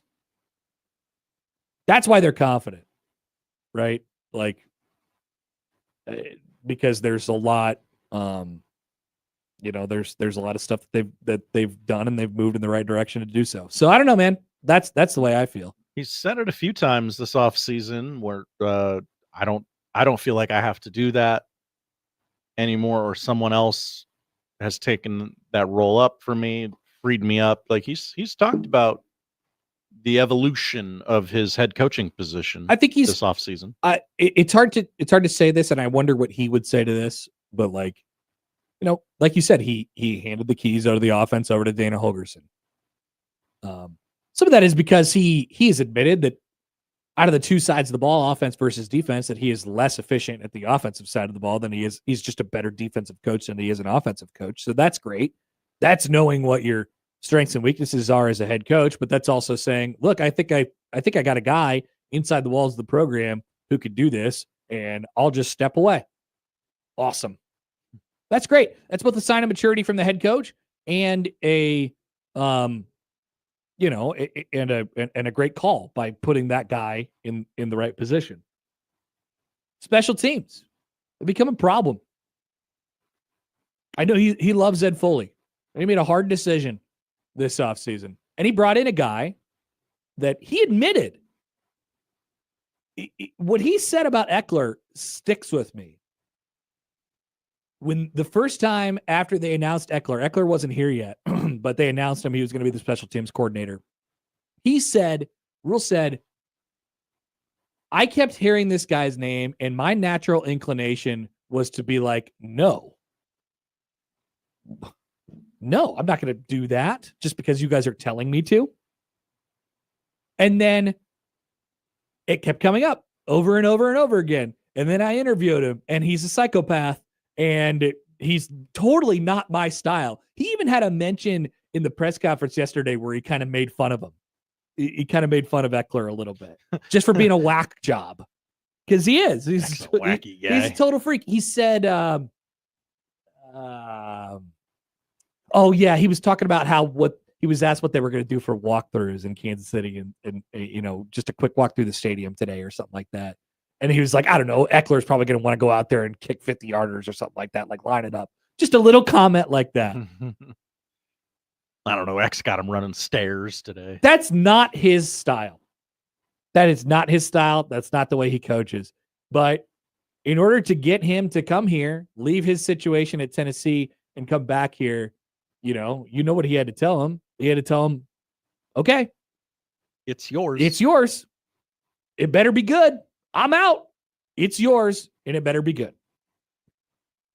That's a pretty big deal. I don't know that I don't know that Nebraska's had a lot of coaches who would do that. Most of the time, when things get tight, when you don't have success early, maybe the fan base starts to turn on you, or you at the very least start to wonder. Most of the time, the coaches turn to, fine, I'll do it myself. I'll get really, really insular. Like I'll coach this. I'll take care of it. I'll coach the special teams, because if we're dying, this is the way we're dying. We're dying with me. Sure, you could hit the if we die, we die. That's not exactly how we. Well, maybe we took it off the board. If we die, we die. Ah, dear God. It has to be. Why so loud? It has to be loud. It's very loud. But most of the coaches will just say, "Hey, look, if we're going down, then we're going down my way. This is the way that, and I want control. I want my fingerprints on the body. I want my control, and this is going to be the way that we do it." And Rhule, I don't know if he felt the pressure this offseason, or, I mean, he clearly knows that it hasn't gone very well over the first 2 years. But his response has been to understand, I think, more clearly his strengths and weaknesses as a coach, how it fits into this program and this team right now, go hire people who can make up for what he lacks, and ultimately that has led to him just loosening the grip a little bit. And that's the change. That's the change that he's undergone this offseason. I think it's really cool. Will it work? No idea. No idea. Have a prediction, Connor. But it takes some guts to do what he did. I do want to say that. I want to give him credit for that. It takes some guts to do what he did. And frankly, if his bets, quote unquote, are on Dana Holgorsen and Mike Eckler, then those are good bets. Those are good bets, because those are good coaches with excellent track records. And maybe there's another bet out there in John Butler, and we're less sure about how that one's going to go because he has less of a history than those two guys. But I think you got to give him credit for what has sort of happened here, and the transformation of both him and how he handles the program, how it fits with the program right now, and the people that he's brought in this year. That's my last thing I have to say about Matt Rhule. Ever? Yeah. Wow. Yeah. Gonna make post-game Mondays very weird. Any thoughts on the YouTube? Any thoughts coming in here? Lane, who has been critical of Matt Rhule, and that's okay. Lane's been chopping it up lately. That's okay. Where'd it go? The offense and special teams were problems because of Rhule's initial hires. Oh, yeah. Uh-huh. Mm-hmm. I would agree. Chris, wait, let's stick on that for a second. Well, are we dinging him because of that? Lane is, yeah. Why? That's why you're in this mess, because you didn't make the right hires at the right time, and now No. You did make the right hires at the right time. You made the right hires by firing the wrong hires. Why not just hire the right person at the start? Well, Dana Holgorsen was the coach at Houston when he got here. What were they doing? I think there is a case to be made that the staff that he brought here initially, that like, and this is probably a little bit more how we should have viewed Frost's staff, because remember, he brought his whole staff too. Yeah. Like, and they were all rules guys. And remember, they were young, and I'm talking about rules guys. They were young and unproven, and some of them were getting their first crack. And like, we should have, and maybe we did know, maybe we said it at the time, but we should have known 2 years ago that his staff was not going to look the same right now as it did then. Maybe there was a way where it makes sense. maybe it was different people that you pegged, but I mean, no one thought Garrett McGuire was going to work because he was young. And did he work? Did he not work? I don't know. He's not here anymore, right? He's gone. Marcus Satterfield is not the offensive coordinator anymore. But he is still on the staff. Tony White, thank you for the reminder. Tony White left. Ed Foley's still on the staff as well. Still squirreling around somewhere in the back. He's hanging. He's hanging around, drinking Mountain Dew in a car on his way to Fremont. And Terrence Knighton, he left. And Evan Cooper got relieved of his duties. He resigned. I'm sorry. He resigned. Get the facts right. People forget. It's like it was always going to be different because things like that happen and people leave over a period of time. But like, you could make the case, if you were really like rule pilled, that was just part of what they had to do. That was part of what they had to go through to have a better understanding of where they were and what they had to do to win. And then, quite obviously, the addition of Dylan Raiola changes everything. So when that happens, the gas pedal gets pressed down. And so can't slowly build, you're incrementally, right? Yeah. Is Marcus Satterfield still hacking away as the offensive coordinator if they don't get Dylan and they had to go with God knows what last year? Maybe. It's possible. But thank you, Dylan. That was a good thing. That pushed the intensity up quite a bit. So I'm sorry. I'm not dinging him because of the hires that he made at first. Because he's addressed and identified those and has changed them now. And clearly possesses the ability to do so. I will give him credit for making those changes. And for what it sounds like, wanting to do them earlier, right? Well, yeah, Dana. Yeah. I mean, Dana was going to be, involved in the staff at the beginning of last year. And then he was not ready. He was busy taking trips to Monaco. Thanks for the wrestling tickets. And things like that. Lane follows up. Connor and Josh, my big issue with the rule is he makes $74 million to get these hires right the first time. Okay, so we're going to agree to disagree, as Lane says. Yeah. Because I think he makes $74 million to get these hires right, period. Not the first time. Not necessarily the first time. Clearly not. I think he makes $74 million to get these hires right, period. To have the right staff, to have the right combination of people in order to get done what he needs to get done. Not necessarily that it has to be a finished product in the first shot. That's just a hard expectation to have. I don't. I don't have that expectation of him right away.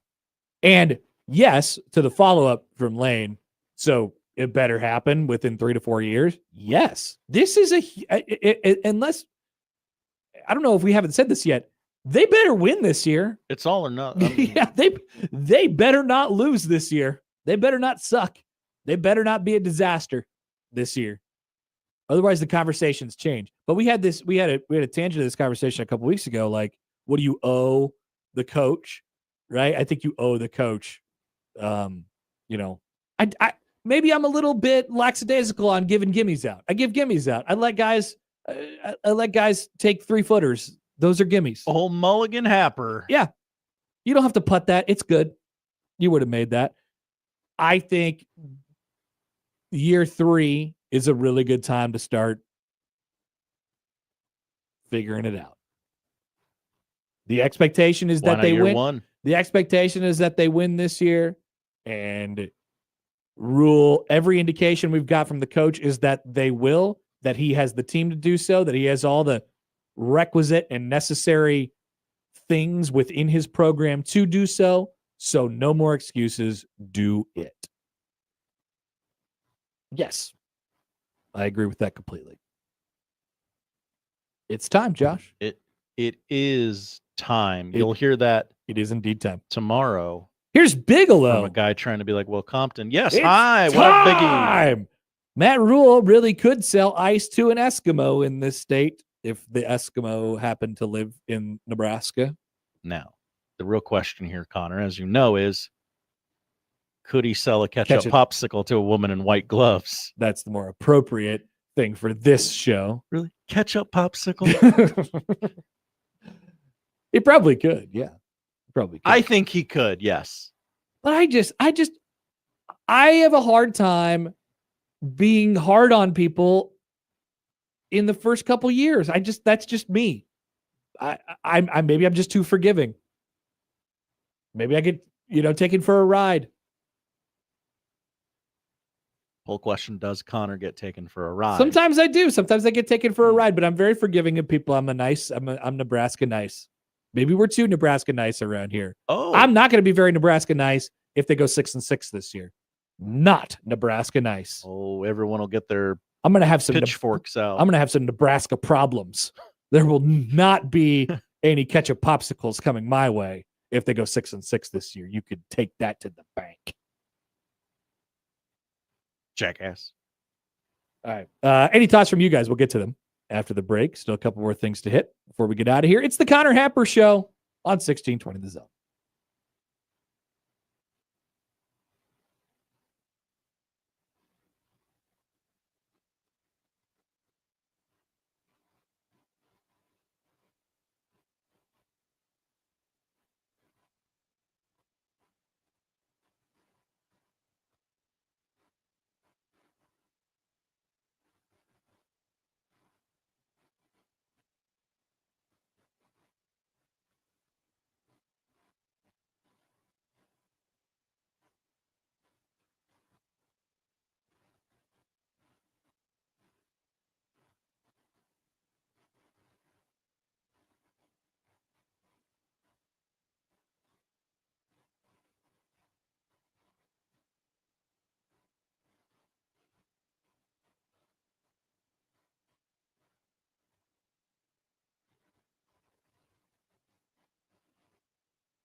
Wow, Dave Revson just did like a 9-part thread.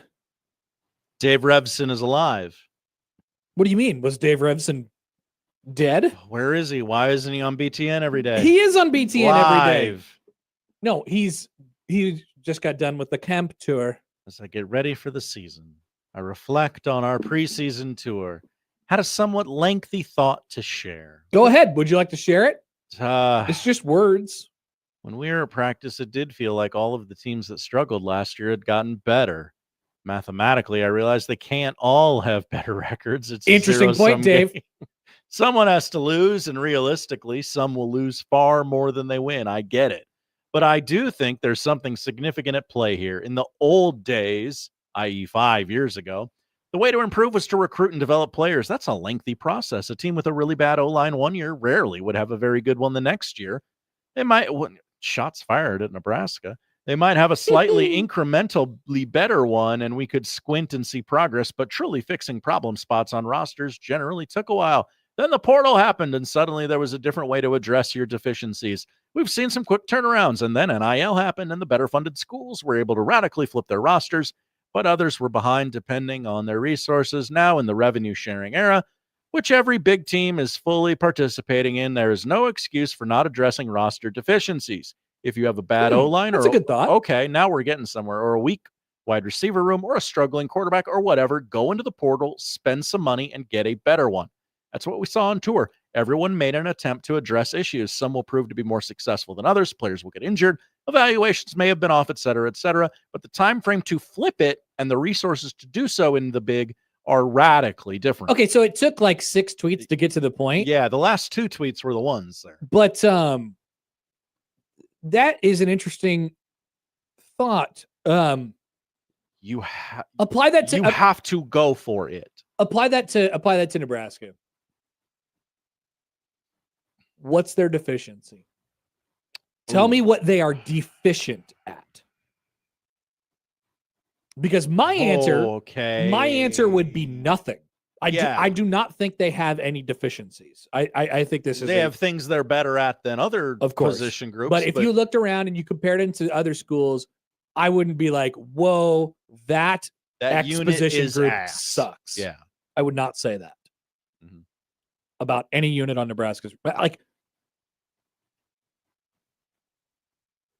maybe tight end, like possibly tight end, but tight end is like I view tight end as an extra position. You know, if you got a great one, wow, what a bonus. Right. Exactly. Sure. Okay. I don't really count that. There got to be some farm kid out there who can catch a football and block at the same time. And then Plakat says the running back room. Is Nebraska deficient in the running back room? It was one of the things Certainly that came possible. to mind. I don't know if they're deficient. I'd like them to be much, much better. But I think the general point is pretty well taken. Excuse me. I had another cookie from QT.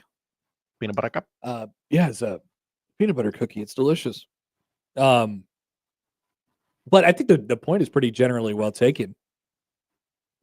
We would go into these seasons in the heyday, whatever, in the olden days, 5 years ago. 5 years ago, according to Dave Revson. And we would say, boy, I just don't think their defensive backs are very, like, that unit might suck this year.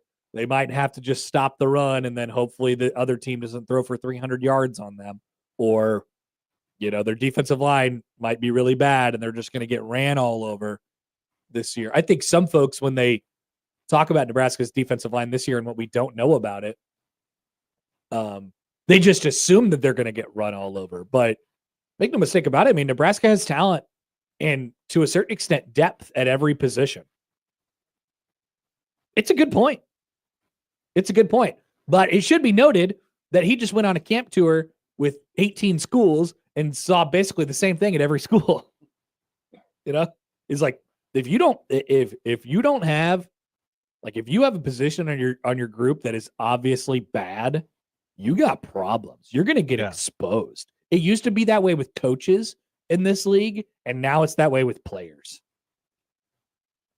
Like, coaching staffs a handful of years ago, like, everyone figured out, if you have a bad, you know, if you just have a weak whatever coach, you're going to get exposed, because the other coaches in the league are so good at every position. It's just too good.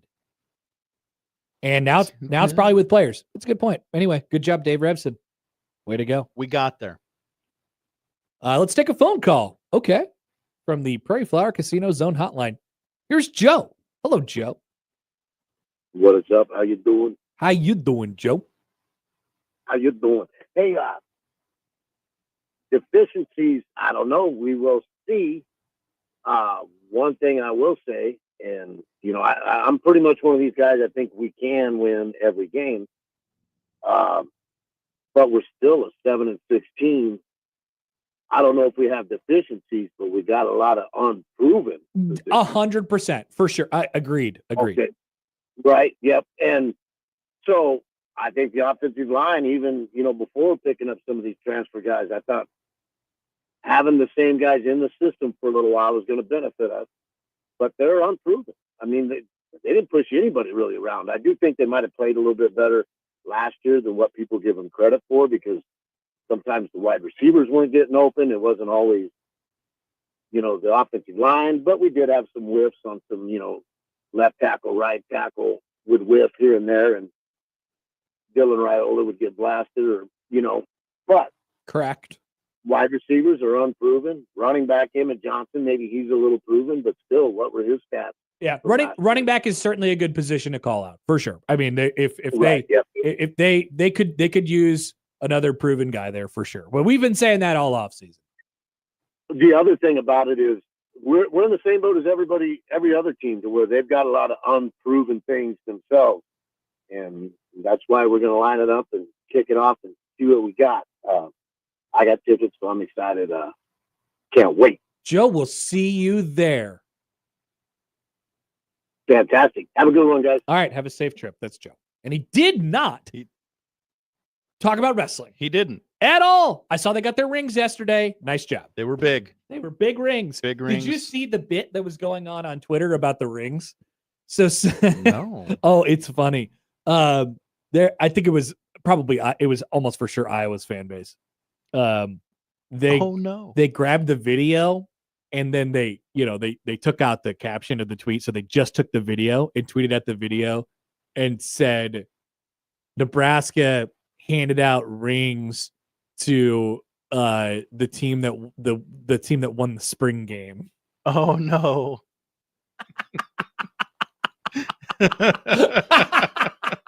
It was so funny. That's and people pretty were good. like, hey, we didn't do that. That's something that you would do, though. Nebraska wrestling home season Friday, November 7th against Army. All right. That's for you, Joe. Here we go. Joe, have a great trip down to Kansas City. Maybe we'll bump into Salvador Perez. Maybe he'll play baseball with us in the backyard. They have a day off today or tomorrow, right? Yes. Dude, yeah, actually, we haven't really thought about that. Or the We're playing some wiffle ball. Should we make some contact with some Royals? Text Jake, say like, hey. Should we text young Jake and say wanna- send Bob over here? Or if you get the chance, I'm sure Jake can do that. He's got that kind of pull. Yeah, for sure. He could do that. Or maybe we'd take Jake himself. Maybe he could bring Denny over. I remember the Huskers. They won all the national championships. You're drinking that swill, huh? Jeff Wright said, Hi, Jeff. 10 years ago, Emmett Johnson is probably your number 2 behind your star running back. I think we all see eye to eye on this running back thing. I don't know how I got painted in the corner of like the running back room is awesome guy. It's not. I'm the exact opposite the last 5 years. Right. I'm not that guy. I wish they would have done more this offseason. And to that point, like Platt mentioned it earlier, the point of the whole thread from Revson was, hey man, if you don't go out there and address some of your needs, then what are you doing? And to that point, Nebraska fell a little bit short at that position. But they are banking on their top guy to have a career season and some guys who are unproven behind him to come. It's not like it's just empty. It's not like there's just nothing there. So, I mean, they went to the Nebraska practice too. They must have seen at least similar things to what the Nebraska coaching staff is seeing, talking up Mekhi Nelson and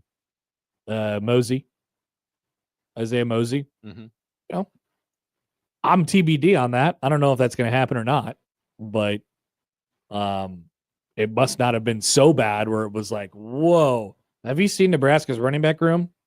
That is not good. I don't know if they would say that, but that did not happen.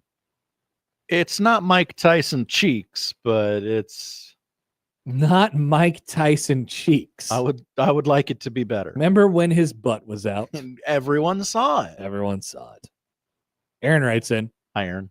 The one thing about tight end is that they might have more pure talent than any other spot. At least athletically, number 2 and number 3 is as good as anybody. Depends on how they develop. I think number 1 is a solid player, but the ceiling is lower. Yeah, number 1 is Luke Lindenmeyer. Number 2 is Heine. And number 3 is Carter Nelson. I just don't know what to do with either of those other two. I just, Carter Nelson's got some real potential that, for the most part of last season went unrealized. He wasn't in a great place for development in the offense that he was in. And then he was injured. So he's coming off the injury now. My gut says that one's going to take some time.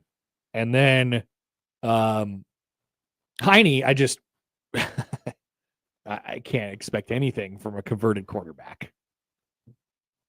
Whoa. What am I supposed to do with that? Say he's going to catch 30 balls for 500 yards? Like, God, no, I can't say that. He's a Nebraska boy who would do anything to help the team. He would. How and do I'm you glad, not love that? I'm Connor? glad he's here. He's been through a lot in Lincoln. Thank you, Heine, for being here. He has been through a lot. Not engaged. No. Girlfriendless. Single Heine. Gotta be careful of a single Heine. And then there's Luke Lindenmeyer.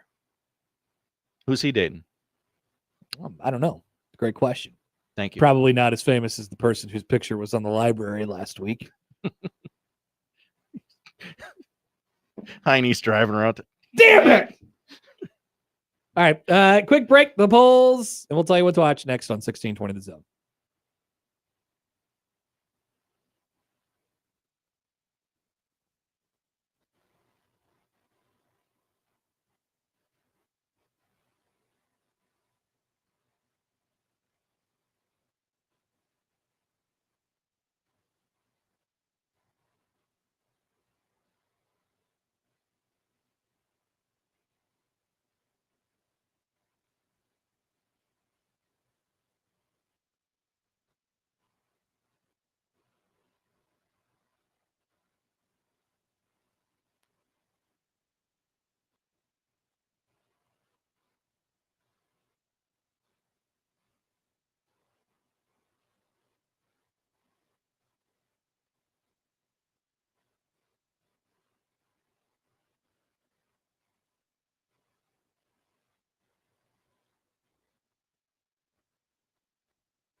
I'm back. It's Patrick Mahomes. If you need a cater for your wedding, Hy-Vee. That's the place to go. Oh, you are wearing a wig. That's right, Josh. But also, it looks like it could be your own hair. People are real good and jazzed for the Huskers and their interaction with the Kansas City Chiefs this week. And so Bad Takes Doug just dropped by the office. Thank you, and he Bad goes, Takes Doug. "Hello, I'm Doug. Bad Takes Doug." And he handed me a wig of Patrick Mahomes. Yeah, explain what you're wearing to the radio and podcast audience. And a headband that says Huskers on it so I could be like Dylon. And so here I am. Don't I look like Dylon? You really do. This is exactly what he looks like. It's a great wig, to be honest with you. Is it itchy? Yeah. Oh, okay. It's a wig. Okay. But I could do anything for 5 minutes. All right. You don't have any response to that, Josh. All right. He says. Phrasing. Let's go to the polls at Happer Show. Yeah, that's Thank what we're you, doing. Doug. Thank you, Doug. Enjoy the game. One of our great friends. Do you hate an inconsistent malt box? God, yes. 75% say yes. Wow. Do you look at Connor Happer and think fuel efficiency? I do not. I'm going to be honest. You think gas guzzler? See, I knew that was going to be the response because I don't necessarily think that either. I just think you're a lot like, what do groceries cost? You just don't care. I don't care what you haven't looked at the price of gas in years. Damn. You nailed it. Because you need the gas. I need the gas. What am I supposed to do? Complain about it? 68% said no. They do not see fuel efficiency when they look at me. Okay. And finally, is fire good? Oh, no, two more. Is fire good? Interested to see where the audience lands on this. 93% say yes. Whoa. Good job by them. Pyro. And finally, do some things need to be more difficult to do? Yes. How about get famous? I wish that was harder. I wish it was easier. Oh my gosh, why do I have so many notifications? Okay. 82% say yes. Some things need to be more difficult to do. Those are the polls. we got a tweet from Steve Carlson. Hi, Steve Carson. You guys are gonna go get your asses kicked when you go to Kansas City. What? No, we're not. No. Why would you say that? Jeff says now you just need the fashion glasses. That's true. I do. Yeah. Maybe QT. Why don't you go appropriate some culture? All right. What are we watching, Josh? We are watching baseball. The Washington Nationals just threw 77 pitches in the bottom of the third inning alone and trail the Yankees 10-0. It's on Major League Baseball Network right now. Padres Mariners again at 3:00 today on MLB Network. 6:45 on MLB Network. Pirates Cardinals. Will anyone be at Busch Stadium, home to the greatest fans in the sport of baseball? Oh, but they will say it's a sellout. Best fans in baseball. Best fans in baseball. Aces and Dream in the WNBA tonight, 6:30 NBA TV. Second round coverage of the U.S. Open continues on ESPN today. Disney Plus premieres not the latest Marvel movie, but one that came out this year, Thunderbolts. An unconventional team of anti-heroes find themselves ensnared in a death trap, forcing them to embark on a dangerous mission. And Connor, there are 2 Connor Happer classics tonight. Oh, might we watch one in TikTok house? Maybe. All you give a bleep about is Coke and Xbox. And now you're trying to say you care about Shine? I love that. Come on. Whose car are we going to take? The Town. The Town is on Paramount at 7:00 tonight. And at that same time on TNT, Dumb and Dumber. Now, that's right during our dinner, Resi. I could watch The Town on cable. I don't know that I would watch Dumb and Dumber on cable. It just wouldn't work for me. Really? It just wouldn't. But there's so many swears in The Town. I know, but I can't really explain that one. I can't explain that one. That feels wrong to me. Okay. All right, thank you, Josh. Thank you, Connor. So we're watching tonight. That's the show. If you miss anything, 1620thezone.com is where you can find it. Let's do a crossover coming up next. For fast, effective relief.